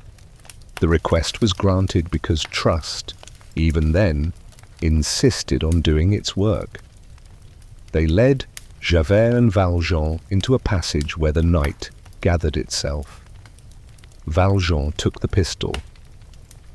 In third person, a report sounded a shot that declared itself to ears trained to count such things. In first person, I tell you, the shot was aimed at air. Law felt the wind pass by and called it death. Mercy felt the wind and called it instruction.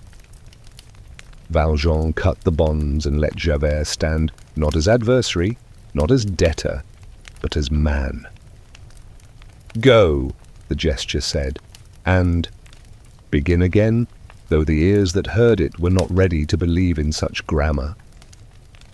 Javert's face, let us be fair, did not know how to arrange itself for this. Some confrontations with mercy are more disorienting than any threat. He withdrew as one who has just learned that the map he has carried for decades omitted a continent. He would need time. The night gave him some. But we still wonder whether a law trained to be confident can learn modesty without losing courage, whether a man whose devotion has always preferred straight lines can honor a curve without calling it a mistake. We still wonder whether mercy, when offered to our sternest adversary, increases justice or breaks it. Wondering here is fidelity to the difficulty, not disloyalty to the good. While these quiet negotiations were taking place, the barricade kept to its busier tasks, bread passed like sacraments, water carried like argument, courage inhaled and exhaled as if it were air. Marius, at his post, felt the mathematics of choice tightening, duty to the city, duty to the one he loved, duty to the man he did not yet know he owed so much. Choices seldom arrive alone, they prefer to travel in crowds. He fought no adornment, and when he faltered in strength, he borrowed it from resolve. Eponine reappeared at the edge of the barricade like a sentence written in smaller type, but necessary to the paragraph. She had followed Marius with the instinct that refuses to leave its chosen object in danger unaccompanied.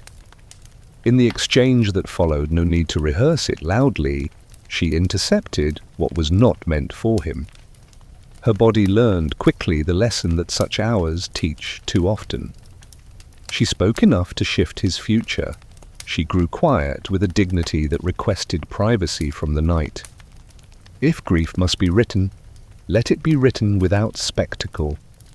A hand held, a name spoken, a thank you that understood more than it could say. Permit me 2 small loosenings of the rope.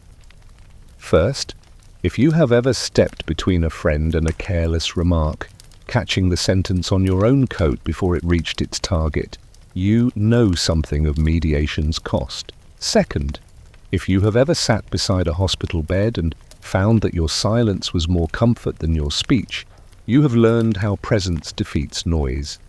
The barricade, for all its clamour, depended on this quieter art. Toward morning, the arithmetic grew severe, ammunition thinned, enthusiasm, though brave, admitted fatigue. Songs were attempted and then dismissed in favour of watchfulness. Marius, seeing the balance sheet of courage and resources, considered an exit not for himself, but for what he now knew he loved beyond himself. He wrote another letter bridge upon bridge and entrusted it to the only post that still kept its schedule: devotion. Cosette's name did not echo at the barricade. It was held in the chest like a small, steady lantern. Jean Valjean, reading the faces as one reads weather, placed himself wherever the work most resembled sacrifice. He climbed, carried, steadied, fetched, and, in the hour when the air itself seemed to argue, kept a young man's future from being finalized by a cruel mathematics. He did this without asking the barricade to witness him. It is possible to be heroic without requesting a headline. Javert, elsewhere now, wrestled with a question larger than a man and larger than a codebook. What is the law when the heart has been treated lawfully by kindness it did not earn?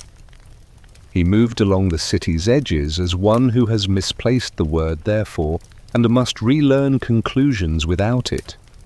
I prayed that the question would not break him before it blessed him, but we still wonder whether a father's protection can coexist with a young man's honor, whether saving a life from one danger risks depriving it of the honor that gives it meaning. We still wonder whether love's duty is to shield or to accompany.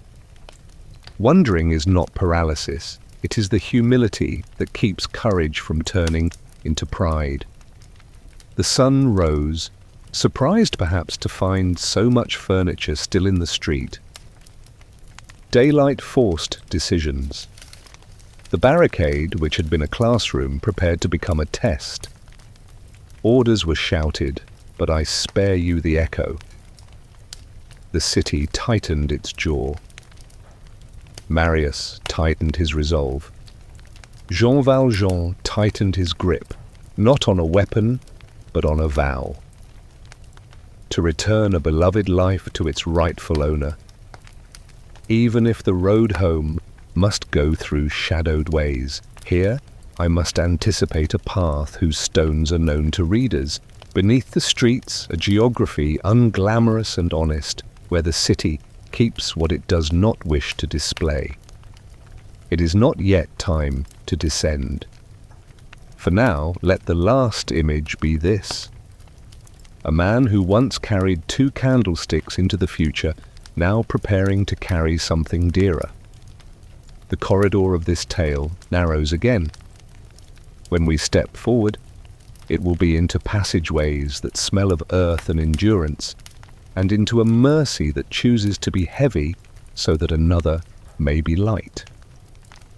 In third person, the bishop indigne folded his hands and prayed for weathered courage, for scrupulous restraint, for the miracle not of victory, but of consciences that stay human when history asks them to be stone. In first person, I whispered a line I have used before and will use again. Let light find a way. Daylight, which had promised to test, kept its word. The barricade, faithful to its brief as a classroom, handed the lesson to history and stepped back. In third person, the street performed its harsh arithmetic. Positions shifted like furniture in a sudden storm.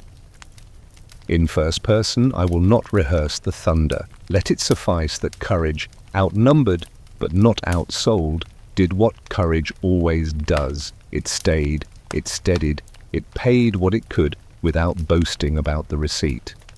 Marius, who had come to the lesson carrying both a heart and a conscience, learned too quickly that a single life cannot argue with a fusillade. He stood his ground until the ground replied with a dimness at the edges of sight. It was then literature has preserved the hinge that a figure moved as if summoned by a vow that had kept its boots near the door for years.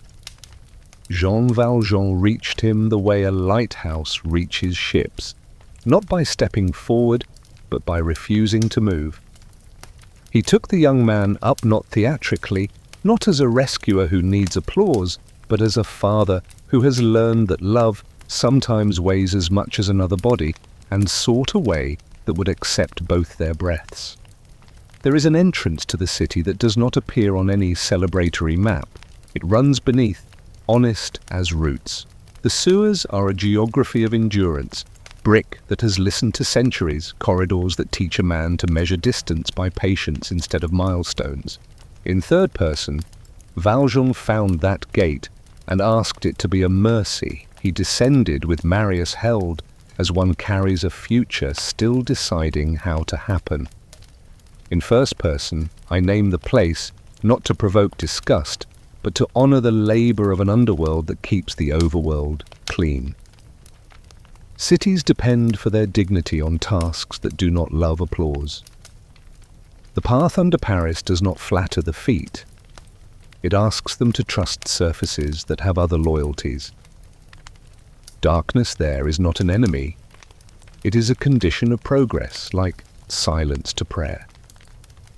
Step by step, the man who had once learned to walk with chains now walked with a life laid across his arms. The weight shifted. He shifted with it. Above them, the city argued in its higher registers. Below, breath arranged itself into a steady sentence. If you have ever carried a sleeping child from a carriage to a bed and found that the corridor lengthened in exact proportion to the love in your arms, you know the arithmetic he performed. There came, of course, the human interruption that stories employ to test our steadiness.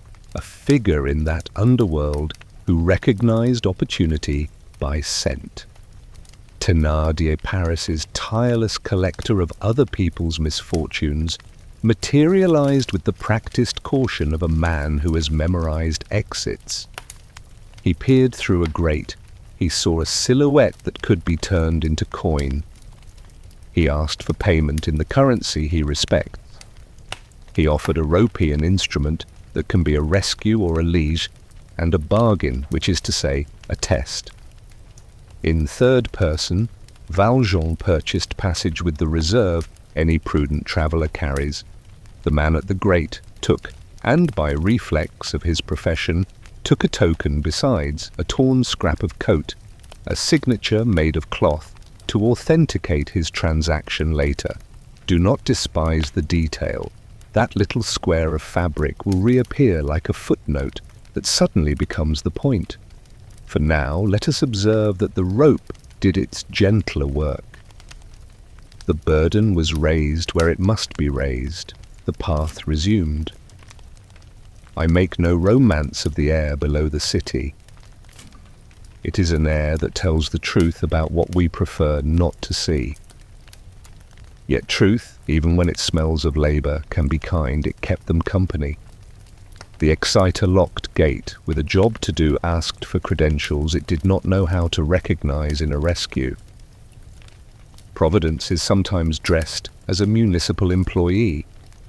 A sewer warden, as matter of fact as a good clerk, performed his part in the choreography of this escape with a decency that did not require philosophy. Papers were produced, names were weighed, a hinge remembered how to be useful. They came up into light that did not expect them. Waiting where the street remembers its promises stood Javert. He had done what duty asks, followed the line, measured the hours, kept the appointment. He saw the man he had sought. He saw another man. Young, pale, unsteady, whose life had been navigated through earth by a pair of arms that did not ask permission. The scene has been told and told again because it refuses to become less difficult. Law met gratitude. Precision met gift. In third person, Valjean spoke quietly and asked two small permissions. First, to carry the young man home to his grandfather's, the address of love that can pay for doctors and rooms with curtains. Second, to return afterward for whatever arrangement duty wished to make with him. He did not ask for acquittal, he asked for sequence. Javert, whose life had always preferred answers to sequences, granted both. He offered a carriage as though borrowing the city's own hands for the errand. They drove through streets that had not yet finished deciding how to remember the day. I will not turn the ride into a pageant. Inside the carriage, breaths kept company. Outside, Paris negotiated between exhaustion and pride. At the house of the grandfather Gillenormand, whose dignity has its own stubbornness, Marius was delivered to a bed and to the elaborate mercy of doctors who consider medicine a language no one entirely masters. Valjean looked once, briefly, at the features he had saved. It is not wrong to admire the face of a future, especially when you have carried it through darkness. He left before the house could decide what to call him. Then came the second permission, the return. Javert waited, as he had said he would, with the chill patience of a man who has spent his life practicing conclusions. Valjean entered the carriage again.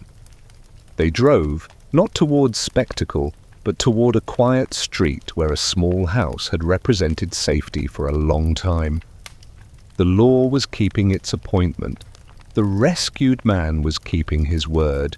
The city kept its breathing. It would be convenient here, for the sake of tidy moral arithmetic, to declare a formal arrest.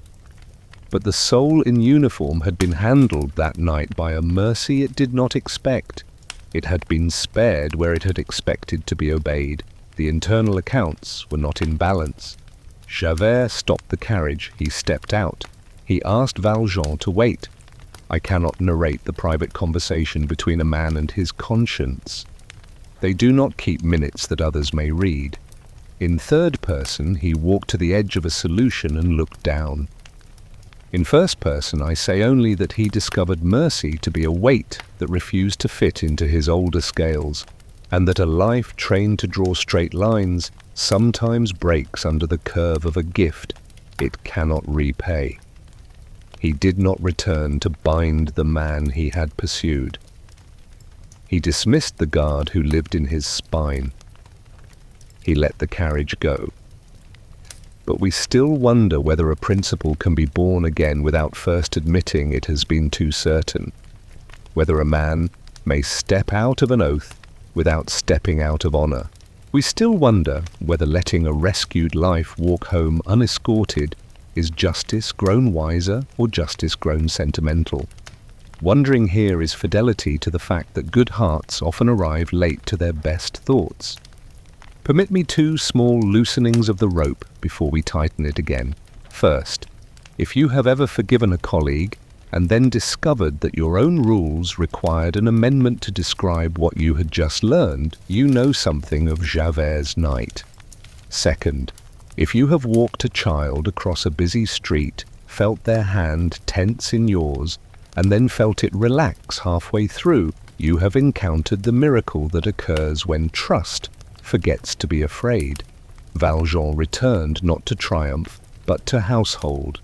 Cosette's room, which had learned serenity the way some rooms learn to keep dust away, was different by morning. She did not yet know why.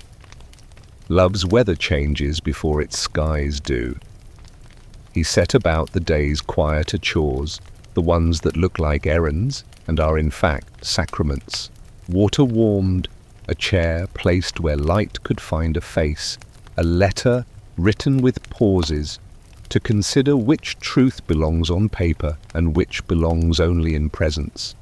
From Digne I considered the night's journey as one considers a parable that has earned its right to be told, even without commentary. A man carried another through darkness that others avoid. A rope offered by a rogue became a tool of rescue. A torn scrap of cloth, ridiculous as a relic, waited in the pocket of a scoundrel to play its future part. A gate opened because an honest worker decided that common sense is a cousin of mercy. A pursuer, confronted by a kindness that did not require him to change uniforms to be humane, discovered that the world is larger than his system had allowed. These are not miracles in the sense that makes headlines. They are miracles in the sense that keeps a civilization from forgetting itself. But we still wonder whether the rescued youth will rise to meet the life he has been returned to, whether the tender private grammar of love can survive the public prose of families and fortunes. We still wonder whether Jean Valjean's old name, fastened by law, released by mercy, will continue to shadow him, or finally learn to walk behind. The corridor narrows again. Ahead are rooms where gratitude must learn its table manners. Halls where a young man's honor must practice thanking without losing humility. Thresholds where a father's love must learn the art of standing just outside the door. Light, having found one way, will be asked to find another. Recovery is a slow conversation between the body and the future. In third person, Marius slept a long sleep and woke in increments, as if his soul had to remember where to find the door into daylight. Doctors came and went with the choreography of competence. Bandages learned the patient grammar of staying where they are placed. The house of M. Gillenormand, which had loved dignity as an heirloom, learned to love quiet as a servant. In first person I say that a city heals by listening, nurses listening to breath, grandparents listening to news, lovers listening for a footfall in the garden. That means forgiveness has arrived. Jean Valjean kept his promise in the only way that ever proves a promise. He returned, not with trumpets, but with errands. He inquired after the young man's condition without asking the house to pronounce his name. He came at hours when hallways are modestly late, or when the light is sideways and window panes prefer not to gossip. He preferred thresholds to chairs, service to speech. A servant once said, "Monsieur has the walk of a man who does not wish to disturb dust." That is as exact a compliment as I can imagine for charity. Gillenormand, let us keep his portrait honest, was a man who loved manners so dearly that he sometimes quarrelled with mercy for not wearing them. He had wanted obedience from his household and found instead a miracle. A grandson returned. His heart forgave quickly, as old hearts often do when given a chance. His pride forgave more slowly, as old prides often do when given the same chance. He declared, in the style of a parliament of one, that the young man must live, must recover, and must be grateful to the house for having the good taste to be his house. This is not villainy, it is merely the vanity that attaches itself to affection like a ribbon that refuses to be cut off. Cosette did not at once know where to bring her joy. Letters, those bridges that endure even when streets are unsafe, had done their work too well. The garden where she had learned waiting now taught her a new lesson: how not to run ahead of gratitude. In third person, she kept to the modesty that protects tenderness from performance. In first person, I call it wisdom in a young dress. When at last Marius could sit up long enough to look out a window without tiring his future, the household restarted its older argument in a kinder key. Who is this benefactor who carried him where medicine could find him? The address had been provided by an unnamed voice.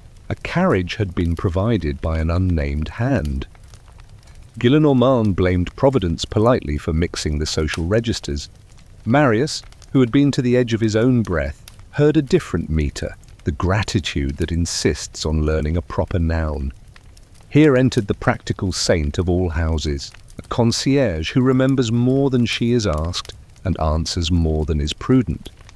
She recalled a figure who came by night, who left before the house could decide what to call him, who spoke little but placed attention on objects the way love places attention on persons. The physicians, unromantic but not unfeeling, added their testimony. Someone had brought the patient at an hour that obeys blood more than clocks. Someone had paid first and asked permissions later. Each detail stitched the quilt. Marius began to suspect what the quilt was warming. Jean Valjean, seeing that youth and health intended to rise, prepared his heart for a more difficult kindness, retreat. He had carried a future through darkness. Now he would have to teach that future to find its own doors in light. He thought of England again, of maps that promise anonymity as a kind of roof. Cosette's happiness, which he loved as fathers love dawn, both proud and slightly afraid of what it reveals, was at last unmistakable. He could be jealous of nothing except the possibility that she might ever be unsafe. He continued to arrive at the house for brief visits, his presence succinct as a candle, blessing a room and withdrawing before it became furniture. But we still wonder whether a benefactor may withdraw without being mistaken for cold, whether the hand that has carried may let go without being judged for indifference. We still wonder whether gratitude can make room for privacy without thinking it a betrayal. Wondering here is not suspicion, it is courtesy with its hat in its hand. Marius, newly introduced to breathing as a luxury, rehearsed the conversation he knew he must have. A request to marry. Love, when it grows honest, becomes administrative. It writes to guardians. It asks for chairs in a parlour at a particular hour. Gillenormand, pleased to preside, planned the scene as one plans a small war, strategically and with too many speeches. The hour came. Cosette entered the room with the calm of someone who hears the future without confusing it for applause. Marius, still pale but steadier than the week before, spoke in sentences that remembered to respect both love and furniture. The old man pretended reluctance long enough to enjoy its ceremony, then consented with a generosity that surprised even his vanity. "We shall do this with dignity," he said, by which he meant with linen and witnesses. And yet, beneath this agreeable arithmetic, another account waited for reconciliation. Marius wanted to know the name of the rescuer. He asked, gently at first, then with the insistence that gratitude demands when it refuses to be merely a feeling.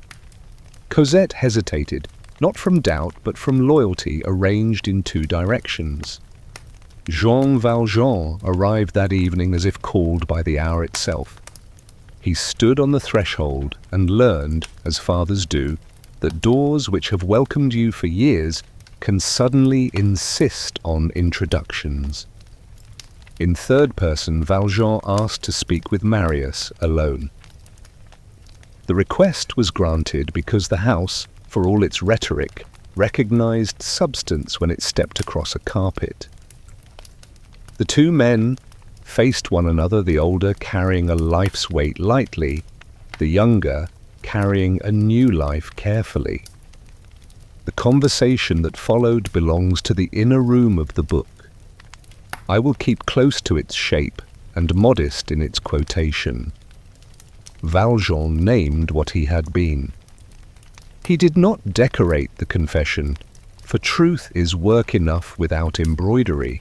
He placed the old name, Jean Valjean, on the table the way one sets down a tool with which dangerous work has been done and to which one owes both gratitude and caution. Marius, who preferred straight roads but had lately travelled many curves, listened with the seriousness that suits a man who has almost not lived long enough to listen. He had reasons to be grateful that extended beyond romance, his own breath among them. He also had reasons to protect Cosette's standing in a world that often confuses respectability with respect. The calculations a young husband makes are not always noble in their first draft. They become noble if revised by love. He thanked Valjean with courtesy that tried for warmth and arrived at correctness. He consented to the marriage with a condition neither cruel nor easy, that the older man would visit but live elsewhere, a boundary drawn to keep society from punishing what it does not understand. Jean Valjean agreed, not because the condition was pleasant, but because love sometimes chooses to be small for the sake of those it loves. He asked only this, that he might come, on certain evenings, to sit in a corner where the candlesticks could see him, and place his gaze upon happiness without owning it. Marius, moved by a trembling he tried to hide inside dignity, consented. Permit me 2 small loosening images because heavy hours need breathing room. First, if you have ever returned a borrowed book and felt a pang because your notes lived in its margins, something of Valjean's surrender, the story continues, but your handwriting must stop. Second, if you have ever arranged flowers for a friend's celebration and then stood in the back of the room content to watch others admire them, you know the particular sweetness of love that prefers to be backstage. Preparations began. The house drew up lists that gave joy employment, fabrics, dates, a modest carriage, the respectful choreography of church and civil registry. Cosette, who had once measured wealth in pairs of warm socks, found herself choosing lace with the same gratitude she once gave to bowls of soup. Marius, who had learned both courage and weakness at the same barricade, learned the austerity of tenderness, to err on the side of gentleness even when proud instincts itch for large gestures. The city, obliging at last, provided clear days. But we still wonder whether a wedding can rescue the past from being inconvenient, whether society can learn to sit at a table with grace when its first instinct is to count spoons. We still wonder whether a truth confessed to a single young man can withstand the curiosity of neighbours who like their justice uncomplicated and their stories tidy. Wondering is the watchfulness love owes to innocence. Jean Valjean prepared himself for his new office, guest. He practiced in the privacy of his room the art of arriving with nothing but blessing. He sorted documents with the discretion of a man who knows how paper can both protect and betray. He spoke with Cosette gently about the furniture of her heart, where to place memories so that they beautify rather than overcrowd. He said little about his own future. The elderly learned to treat their remaining years as cloth to be cut for others' garments. From Digne, I visited my parishioners and found, as always, that literature and life are not so far apart. A young couple asked me whether their small apartment could be holy. "Does it have a table?" I asked. "Yes." "Then set it," I said. "The rest will follow." An old man wondered whether his usefulness had expired with his strength. "Do you still bless?" I asked. "I try." "Then keep your post," I said.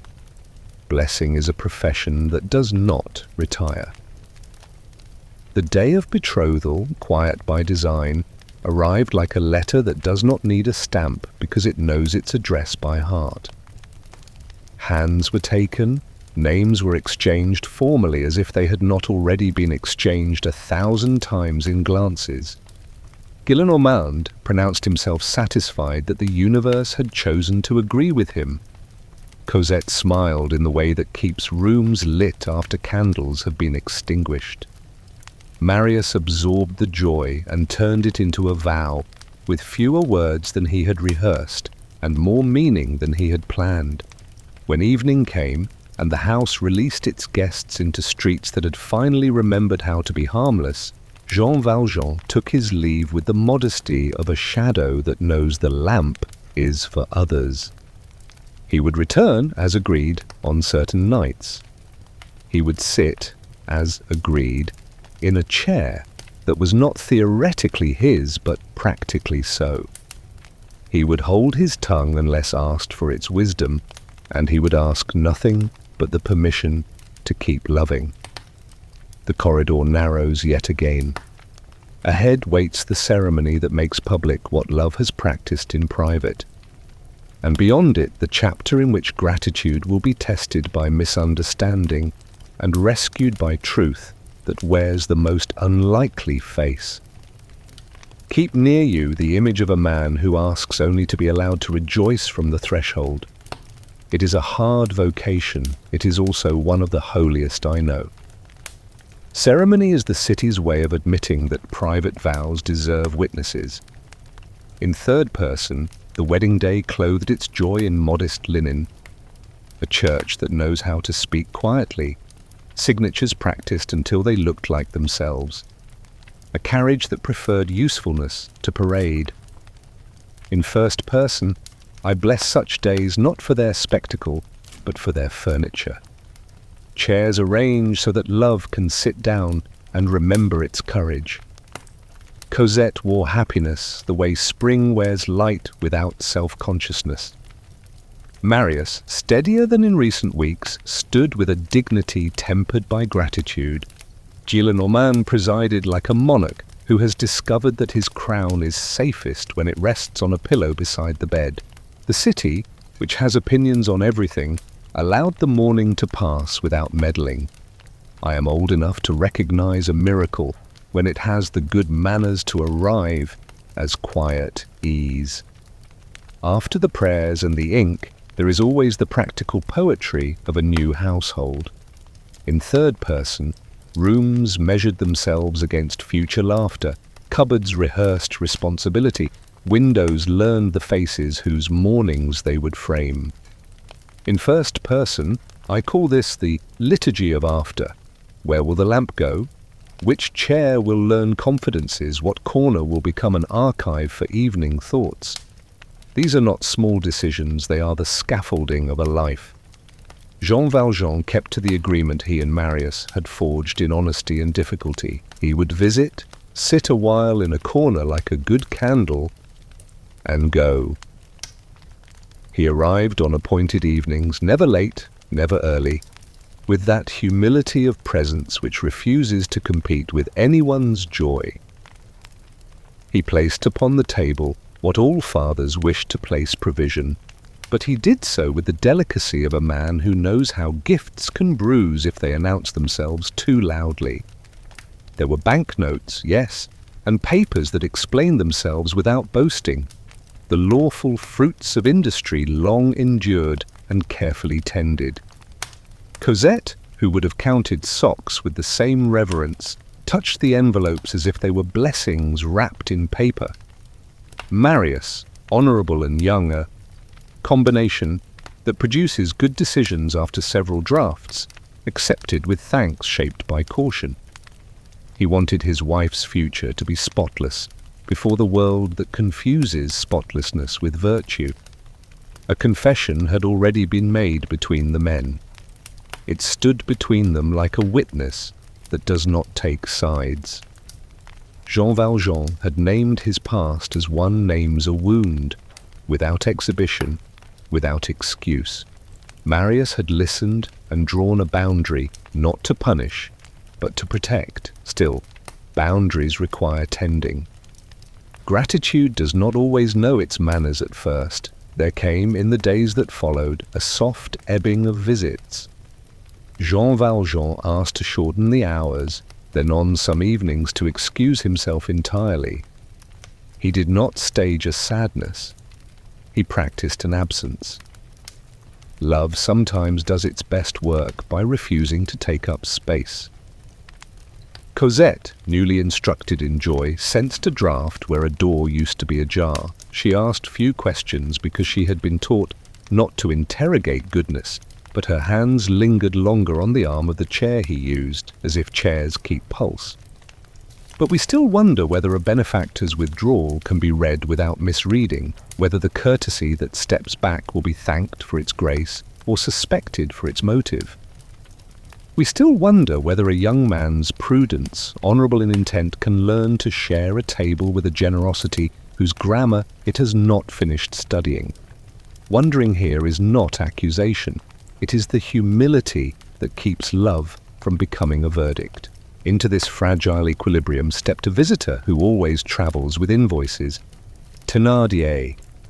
Paris knows his profession, misfortune broker, and his curriculum vitae, written in other people's handwriting. He presented himself at Marius's door with the posture of a man carrying explosive truth wrapped in the paper of politeness. He had, he said, information about a certain former convict who haunted respectable thresholds. He possessed, he hinted, proofs that would make discretion look like complicity.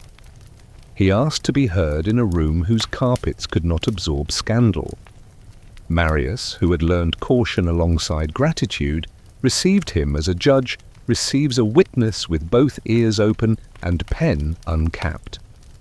Thénardier told a story about a man in the sewers, yes, those same corridors of endurance who had carried a body through that underworld as if it were contraband.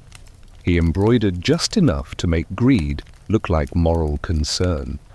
Then, with the solemnity of a priest lifting a relic, he produced a scrap of cloth, a torn piece of coat taken as receipt during an underground transaction, a signature stolen from a silhouette. He declared the carrier a thief of corpses, a ghoul in the city's hidden veins, a scoundrel whose respectability was a costume. There is a mercy in truth. It recognizes its own face even when shown only a fragment. Marius, whose breath had once been negotiated by darkness and devotion, looked at the cloth and recognized not theft but rescue. The pattern, the color, the timing, the facts rearranged themselves into a gratitude larger than shame. He understood, in a rush that made the room seem briefly wider, that the man Thénardier slandered was the man who had carried him like a vow. The witness had intended to blackmail. He had accidentally canonized. If you have ever been handed a photograph meant to incriminate a friend and recognized instead the day your friend saved you from your worst decision, you know the quick conversion Marius underwent. He paid the man not for his malice, but to dismiss it charity, performed as eviction. Thénardier left, richer in coin and poorer in narrative, which is justice of a humble kind. But we still wonder whether recognition comes soon enough to mend the discourtesies it reveals, whether a heart slow to trust can apologize with the same energy with which it protected. We still wonder whether love can be as skilled at welcoming as it is at guarding. Wondering is the conscience stretching to be worthy of its good fortune. Jean Valjean, meanwhile, had been rehearsing disappearance with the tenderness of a man packing away his own weather. He reduced himself to the size of a blessing left at the door. He told Cosette carefully, with phrases that made no claims that visits tired him. He praised her joy so that it would not be tempted to pursue him. He prepared papers that would protect what needed protecting, should his absence become a habit rather than a courtesy. Permit me 2 small loosenings of the rope, because rooms need air. First, if you have ever taught a child to ride a bicycle, You know the holiness of the moment when your hand leaves the seat and you run alongside pretending to hold on. Second, if you have ever planted a tree in a friend's garden and then visited years later to sit in its shade as a guest, you have tasted the strange sweetness that attends love released from ownership. Marius, converted by a piece of cloth into a fuller gratitude, did what repentance does when it is healthy. He hurried, but he did not dramatize. He went to find the man who had carried him, to thank him without reserve, to open his house with the doors that should have been open earlier. He carried with him not only words, but a readiness to rearrange arrangements, to enlarge the allowance of visits, to dismiss any suspicion that had disguised itself as prudence, to place honor not on the mantle, but at the table. He discovered, as many discover too late, that thresholds are not permanent. They are opportunities with schedules. He found a smaller house, quieter than memory had prepared him for. He found a room that had practiced being empty. He found a chair that knew how to wait. And he found on the bed a figure whose breath had become faithful but thin, the kind of breath that has decided to spend itself carefully. Jean Valjean smiled with an economy that conserved light. He did not accuse, for love is not a prosecutor. He did not explain, for love is not a lecturer. He asked, economy of holy request, that Cosette be allowed to keep the candlesticks if ever someone should inventory too sternly. He spoke of papers in a drawer that told the truth without endangering anyone's dignity. He took Marius's hand the way one takes a cup offered at last in the temperature it always wished to be. Here the narrative dilates as it should. Gratitude arrived in the right tense present and asked forgiveness to take a chair beside it. Marius, humbled without humiliation, confessed the smallness of his earlier caution. He called the older man father, not to replace any name but to give honor to what honor was due. Cosette entered with the gentle authority of love and gathered in an instant what words were busy arranging. She sat near, not to claim, but to accompany. But we still wonder whether reconciliation can do its work fully before the clock insists on keeping its own appointment, whether the human voice can finish its sentences before the night asks it to rest.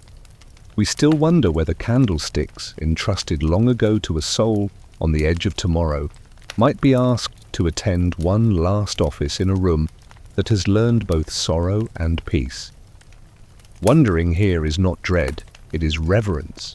From Digne, I placed one more simple prayer into the pocket of the evening, that those who owe each other thanks would be allowed to speak them, that those who owe each other pardon would be given sentences that fit easily in the mouth, that Leitold, patient, stubborn, would stand its post until the last word was a benediction, rather than a regret.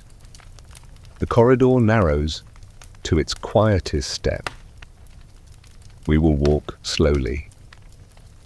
A chair has been placed by a bed. Two hands have found each other after many detours. And somewhere allow an old bishop his faithful superstition. 2 silver candlesticks have already begun to remember the shape of the face they were first given to amplify. Rooms become honest at the end. They give up their pretense of being parlours or studies and admit that they are simply places for love to stand its last watch. In third person, the chamber was small, clean, and deliberate. A bed drawn near the window so light could keep company. A chair for a young husband who had learned humility on time. Another for a daughter who had once been a child with a bucket and now was a woman with a name that made joy sound possible. In first person, I bless such rooms. They teach the living the gentle grammar by which we speak farewell without making abandonment of it. Jean Valjean had thinned to essentials. Breath measured itself with care. The face, untroubled by vanity, wore the serenity of someone who has paid for many things and finally reached the receipt that says enough. On the table stood the 2 silver candlesticksies, those upright as conscience, steady as custom. Their flames did not pretend to conquer night, they kept its edges polite. A folded packet lay near a modest architecture of paper. A testament of sorts, careful without fuss, in which industry explained itself and love left instructions for its own disappearance. Cosette came forward the way spring approaches the last snow, not to argue, but to melt it. Her hands, which had once learned fear by carrying more than they should, now learned tenderness by touching only what they must. Marius took the older man's hand with a reverence that had finally stopped negotiating with pride. He did not try eloquence. Gratitude that has arrived late knows it must be punctual now, not eloquent. Valjean spoke little. Sentences were pearls, small, round, complete. He reminded Marius where documents could be found that told the truth cleanly, accounts set aside for Cosette's future, all of them honest coin. He asked, almost shyly, that the candlesticks remain with the household as long as they taught Light how to behave. He did not return to his past with grand pronouncements. He simply set it down once more, as one lays a used tool on a bench and touches it, grateful for service and glad to rest it. There is a detail the book keeps, and the heart treasures. The old man raised his eyes, not to seek an invisible audience, but to offer what he had always wished to keep. He called Cosette my child, not to claim, but to bless. She answered with tears that did not ask permission to exist. Marius, who had learned accuracy at a barricade and mercy in a room, called him father without qualifying footnotes. Titles, when they finally fit, stop jangling. If you ask what the candlesticks did beyond throwing light, I will tell you, they measured the pace of love. Each flame leaned toward the breath on the pillow as if counting along. The old metal remembered a younger night in Digne, and memory, when it is cured of bitterness, becomes benediction. I am certain of this because memory is the trade of bishops and lovers alike. But we still wonder whether the last kindness can make peace with all the earlier clumsiness, whether apologies spoken in time can convince regret to sit down and be quiet. We still wonder whether the love we give at the end teaches the living to give more wisely at the beginning. Wondering here is not doubt, it is gratitude asking for instructions. Permit me 2 small loosenings of the rope. First, if you have ever arrived late to a friend's moving day and been forgiven because you carried the last box with unusual care, you know how an ending can redeem tardiness. Second, if you have ever sat beside a sleeping child and adjusted the blanket for the 100th unnecessary time, you know the liturgy of small protections that do not argue with statistics. They simply proceed. Valjean's eyes grew brighter for a moment, the way windows do when a cloud passes. He looked at Cosette as if confirming a weather forecast long believed: clear skies, variable joys, steady courage. He turned too toward Marius and found not a rival but an ally, the way a gardener looks at the neighbor who will keep watering cans in honest use.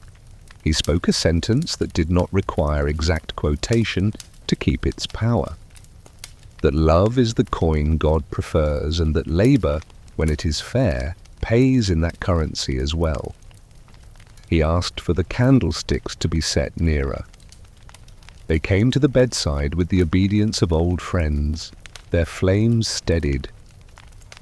Cosette, without instruction, knelt, not to perform piety, but because gratitude sometimes lowers the body to let the heart rise, unembarrassed. Marius bowed his head in the awkwardness of sincere men who have run out of words and discovered that silence is intelligent. In third person, a calm passed over his features, not theatrical, not ascetic, simply calm.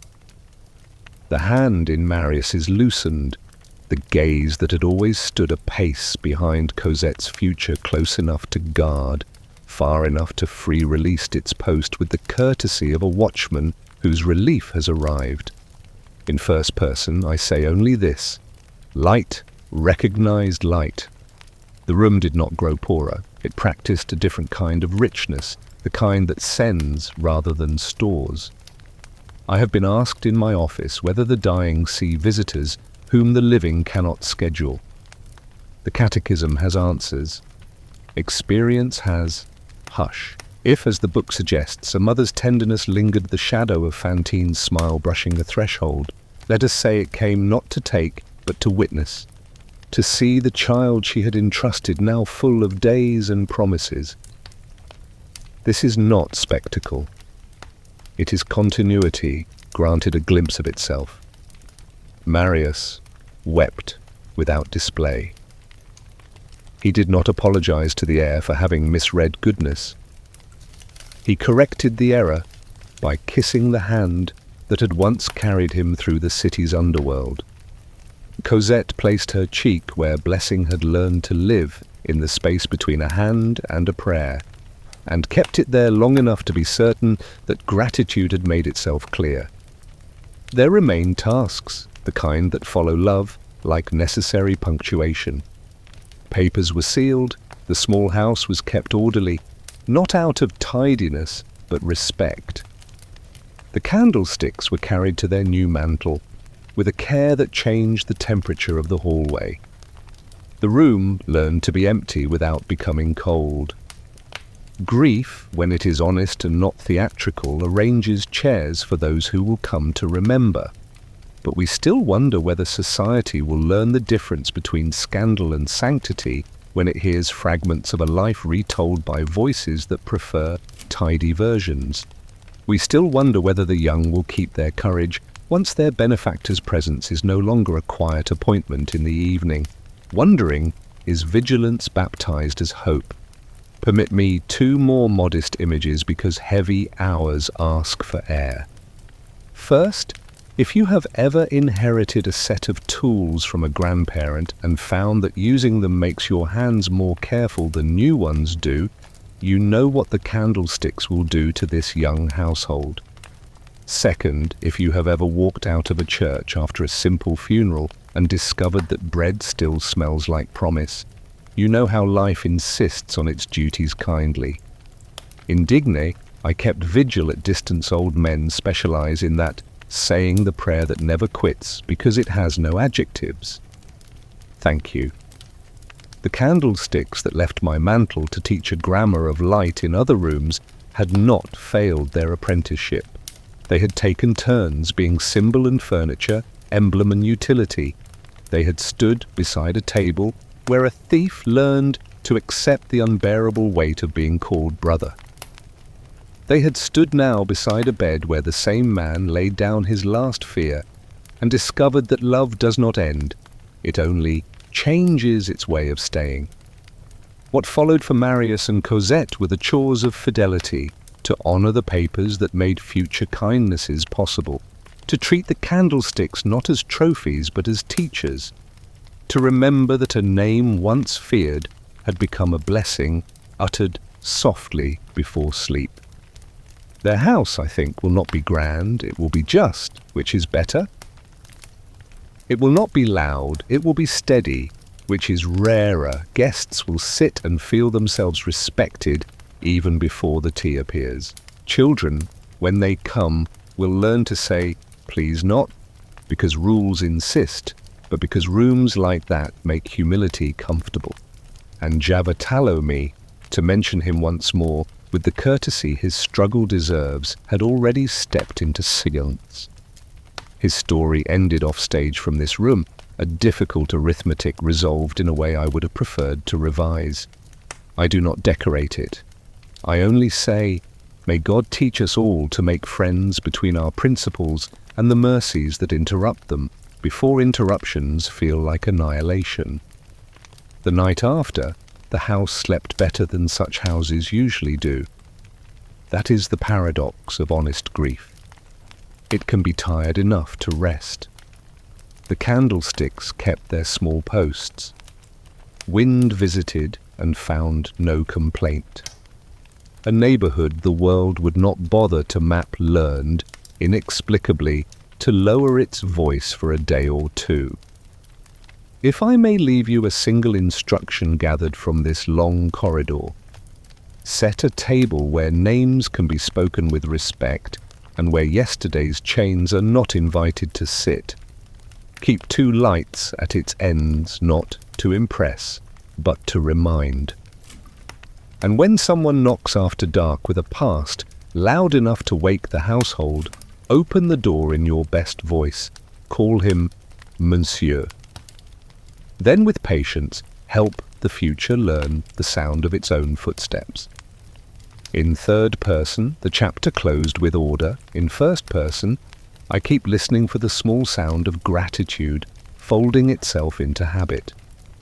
A life went out the way a candle goes out when morning is finally credible, not in defeat, but because light has been handed on. Legacies are the quietest furniture in a house. They do not announce themselves, they simply hold weight without complaint.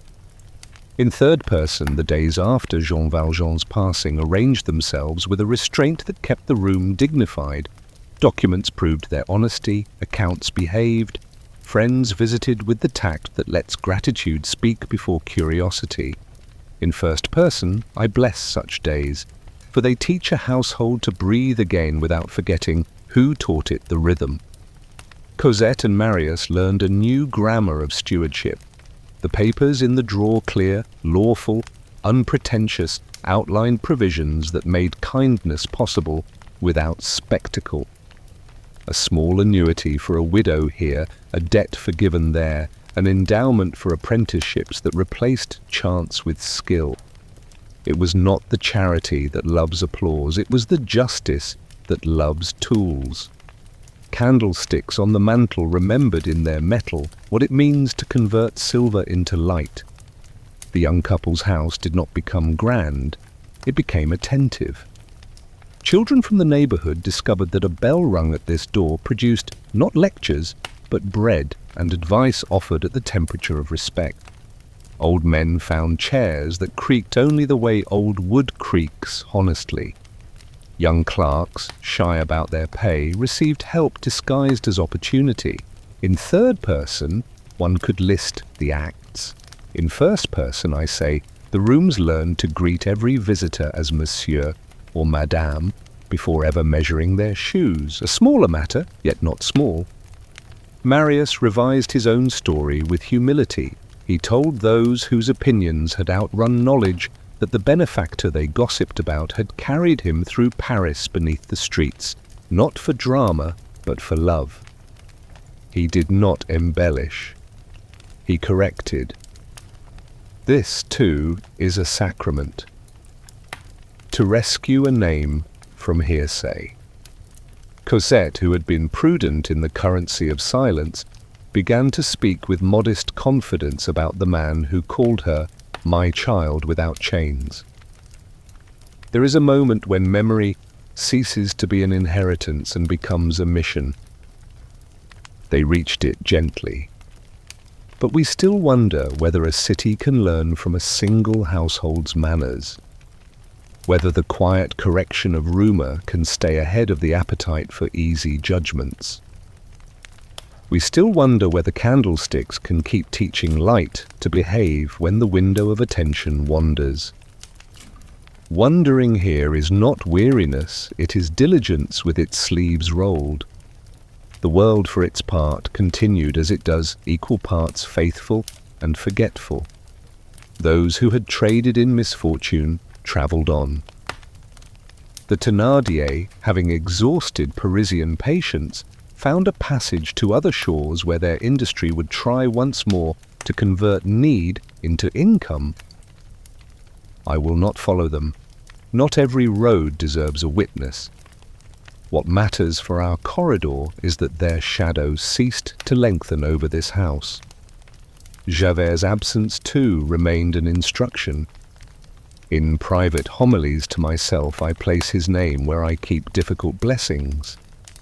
He had loved order so fiercely that mercy felt like treason. He discovered too late that mercy is order's older sister. We mourn him without decorating the manner of his departure. We keep his struggle as a warning against convictions that never pause to listen. The poor, who are the city's honest historians, began to retell the story in details that matter. The man who lifted a cart, the mayor who paid on time and greeted by name, the father who carried a youth across a dark Paris no map admits. Children listening on stairs learned that heroism sometimes arrives in the shape of a quiet visitor who refuses chairs of honor. This is how cultures mend themselves, one remembered courtesy at a time. Permit me two small, loosening images, because legacies deserve air. First, if you have ever inherited a recipe card stained with years of use and discovered that cooking from it made your kitchen kinder, you know how ordinary instructions become sacred. Second, if you have ever been offered a seat near a window in a stranger's house and found that the view changed your afternoon, you know the civic power of hospitality practiced at scale. At intervals, Cosette and Marius visited a modest plot where grass practices equality. The marker did not boast. A simple bouquet visited, then left, then returned, in new colours. They spoke little there. The wind performs most of the service at such places. Once Marius read aloud a passage from a small book no more than a page about labour and love being paid in the same coin. Cosette listened as if the words were a familiar melody played by another instrument. Within their home, the candlesticks kept their school. They learned the names of birthdays and the scent of soup. They attended quiet quarrels that discovered compromise.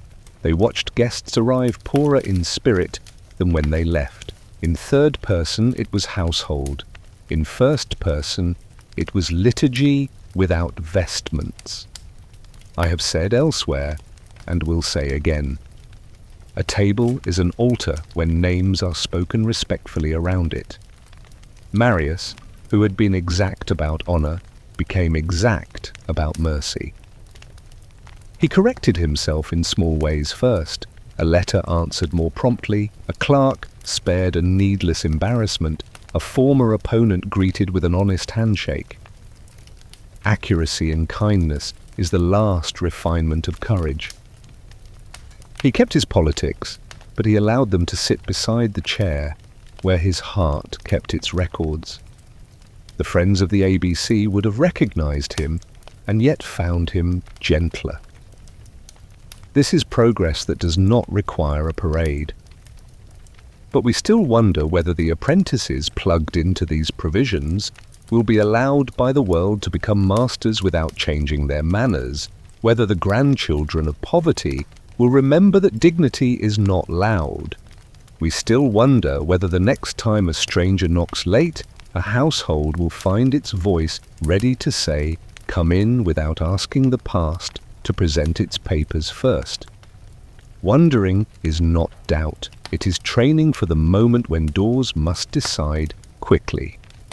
News came now and then from Montreuil-sur-Mer town that once divided the world into mayor and mystery. It flourished in the way towns do when decency becomes customary. Wages stayed honest, even when markets did not. Foremen learned that courtesy prevents accidents. The poor discovered that their names could be pronounced without impatience. A single life, properly spent, behaves like a lever in the architecture of a small city. It moves more than itself. In Digne, I kept a practice that grew from these events. When a traveller arrived late at my door, I tried to remember to say monsieur before I asked anything else.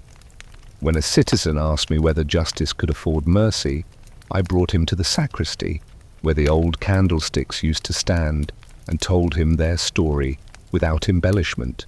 Symbols grow superstitions when they are not harnessed to duties. These 2 pieces of silver refused that fate by continuing to work.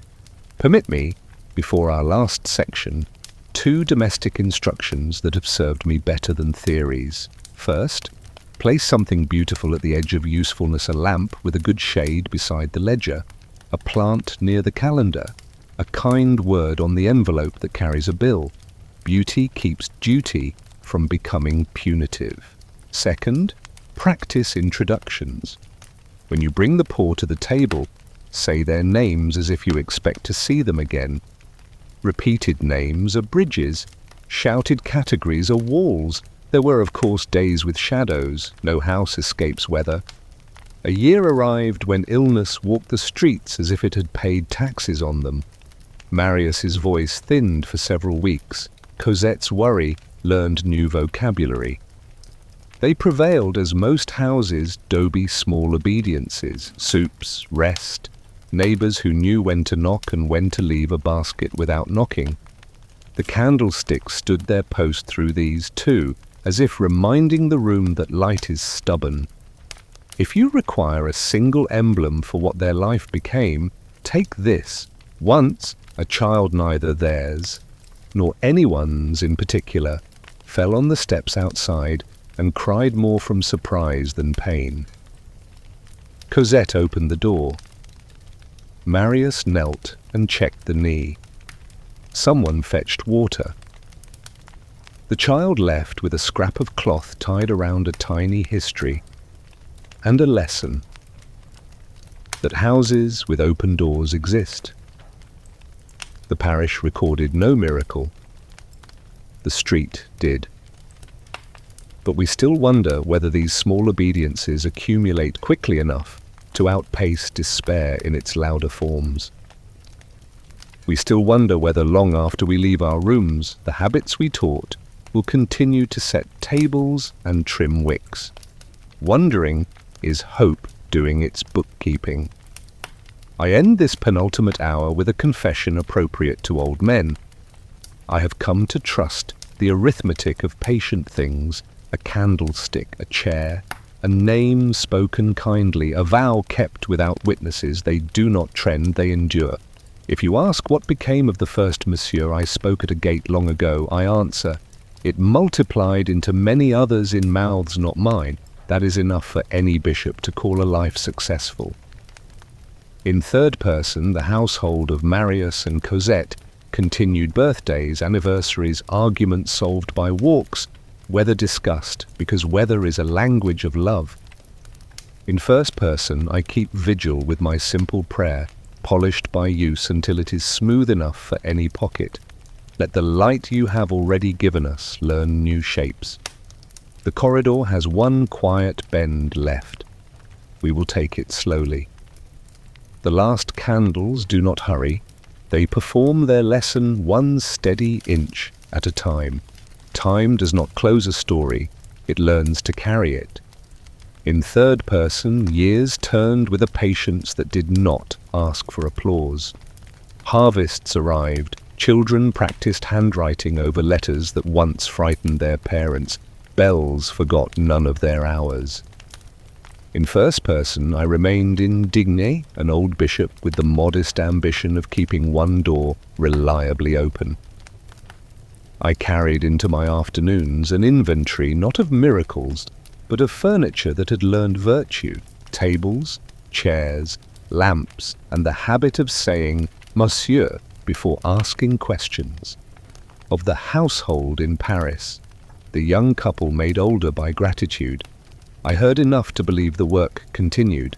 Apprenticeships funded by a quiet ledger began to show their fruit in calloused hands proud of their craft.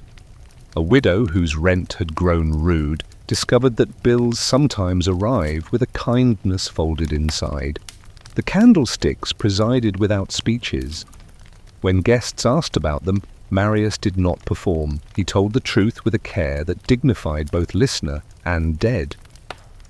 Cosette, whose childhood had made her eyes economical with tears, learned to weep over the right things and to dry those tears with ordinary cloth rather than drama.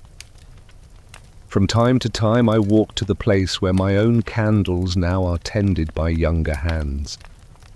Parish children ask whether stories end when a man dies. No, I say, they change tense. The past perfect of sorrow softens into the present of duty. The grammar suits a town. But we still wonder whether virtue can remain domestic without apologizing for being small. Whether a city distracted by size will remember to prize houses that keep their doors unlocked by custom rather than by carelessness. We still wonder whether names once spoken with suspicion can become blessings in the mouths of those who inherited rooms instead of wounds. Wondering is watchfulness that refuses to become fatigue. Permit me 2 little loosenings before the hour grows slow. First, if you have ever returned a spade to a neighbor cleaner than when you borrowed it, you know how trust becomes policy. Second, if you have ever taught a child to fold a napkin not for elegance, but for the comfort of a guest, you have discovered why etiquette at its best is a synonym for mercy. The book keeps Waterloo and sewers and barricades for those who love catalogues of noise. I keep thresholds. They are the simplest sacraments I know. The knock, the latch, the first word, the chair offered, the cup refilled before it is requested, these are my liturgies. I do not deny the need for laws. I ask only that, in their company, we keep tools for courtesy within reach. If justice is the scale, then mercy is the hand that steadies it when the table is uneven. I return, as I always do, to the candlesticks. They left my mantle, not because metal needs adventure, but because a man needed a map. Light is the only cartography the heart trusts, without argument. Those 2 flames learned several alphabets in their travels. The grammar of forgiveness in my dining room, the syntax of labor in Montreuil-sur-Mer, the punctuation of rescue in Paris, and, last and quietest, the italic of farewell. No one applauds a candle for consuming itself. Yet houses warmed by their simplicity retell their story in ways that keep civilization honest. The season bends toward evening now. I will finish slowly, because the last pages of any long walk deserve soft ground. If you would indulge an old witness, sit nearer while the light lengthens. Here is what the work taught me, polished to as few syllables as possible. Call every stranger brother, and mean it enough to risk a little silver. Refuse to believe that a man's worst day is his permanent address. Keep a drawer for documents that protect the living. Keep a box for mementos that educate tenderness. Place something beautiful where you do your duty. Beauty forgives clumsiness faster than rules do. When a child arrives with a story that does not flatter the world, make the kettle speak before you do. But we still wonder whether tomorrow's armories will learn to store blankets as well as banners, whether our prisons will graduate into schools for patience and bread, whether our courts will keep room in the margins for a name to be revised by love. We still wonder whether the proud can bear being taught by the poor, and whether the poor can bear being loved without being catalogued. Wondering is not indecision, it is reverence for how difficult goodness is when it grows roots. I have kept for last 3 small scenes that deserve the quiet of closing. The first, a winter evening in Paris, years after. A young father, and he is young, though he doubts it, places his daughter's small hand on a candlestick and says, "We keep these not because they are silver, but because they remember someone." The child asks, "Who?" He answers, "Your grandfather," and then, after a pause that learns its courage from love, adds, "and mine." The second, a shop in Montreuil-sur-Mer, where an apprentice bends over a bench, making something that will earn a fair wage and carry no shame. The foreman walks past, not to scold, but to greet. "Good morning, Etienne." The boy straightens, surprised not by the greeting, but by the fact that it is his name. Work feels different when called by name. Cities do too. The third, an old woman on a stair in Digne, setting down a basket that holds 2 loaves and a letter for a neighbour who has not been well. She does not ring hard. She waits until footsteps reach the door, then leaves the basket and goes, because some generosities prefer to be counted only by their absence. The letter says nothing complicated, only that the town remembers your address. If you wish a final parable, accept this smallest, a table that seats one more than you need. It changes a life in proportions no mathematics can flatter. Every time you add a chair, the world decides not to end it, least not that evening, because the future has found a place to set its plate. I am asked sometimes what became of my first monsieur. It did not remain mine, it multiplied. It learned other accents and survived other policies. It crossed oceans in the mouths of people who believed indoors. It was spoken over bedsides and beneath street lamps, at hiring desks and in schoolyards. It was misused, corrected, and used again properly. That is victory enough for language. The room is nearly dark. Someone, perhaps you, will trim these wicks when I am done speaking. Before I rise, let me leave you a rule thinner than a prayer and sturdier than a speech. Set a light where someone else will need it more than you. If they forget to thank you, count it as proof that the light worked. Now the last 500 words must do what last words should. Walk lightly, carry warmth, and leave a door ajar. I think of Jean Valjean as a man who learned that strength is a grammar and chose to conjugate it as shelter. He carried weight so that a boy could wake, so that a girl could become a woman whose laughter does not apologize for surviving. I think of Javert as a man who loved a straight line so faithfully that he could not bear the mercy that teaches lines to bend without breaking. May we all learn early what came late to him. I think of Fantine, whose sorrow did not metastasize into bitterness, and thus became a school for compassion the rest of us enroll in without paying. When I am tired, I remember the bucket Cosette carried and the doll she held later, with that careful disbelief small hands have.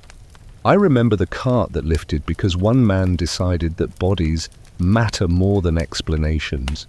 I remember a courtroom that rearranged its furniture to fit the truth, and a sewer that became a cathedral because love walked through it carrying breath. If you have read this far, you already know the instructions. Keep a ledger for justice and a drawer for mercy. Let them balance each other in the currency of names. Learn to apologize before sleep if you can, and to forgive before breakfast if you're able.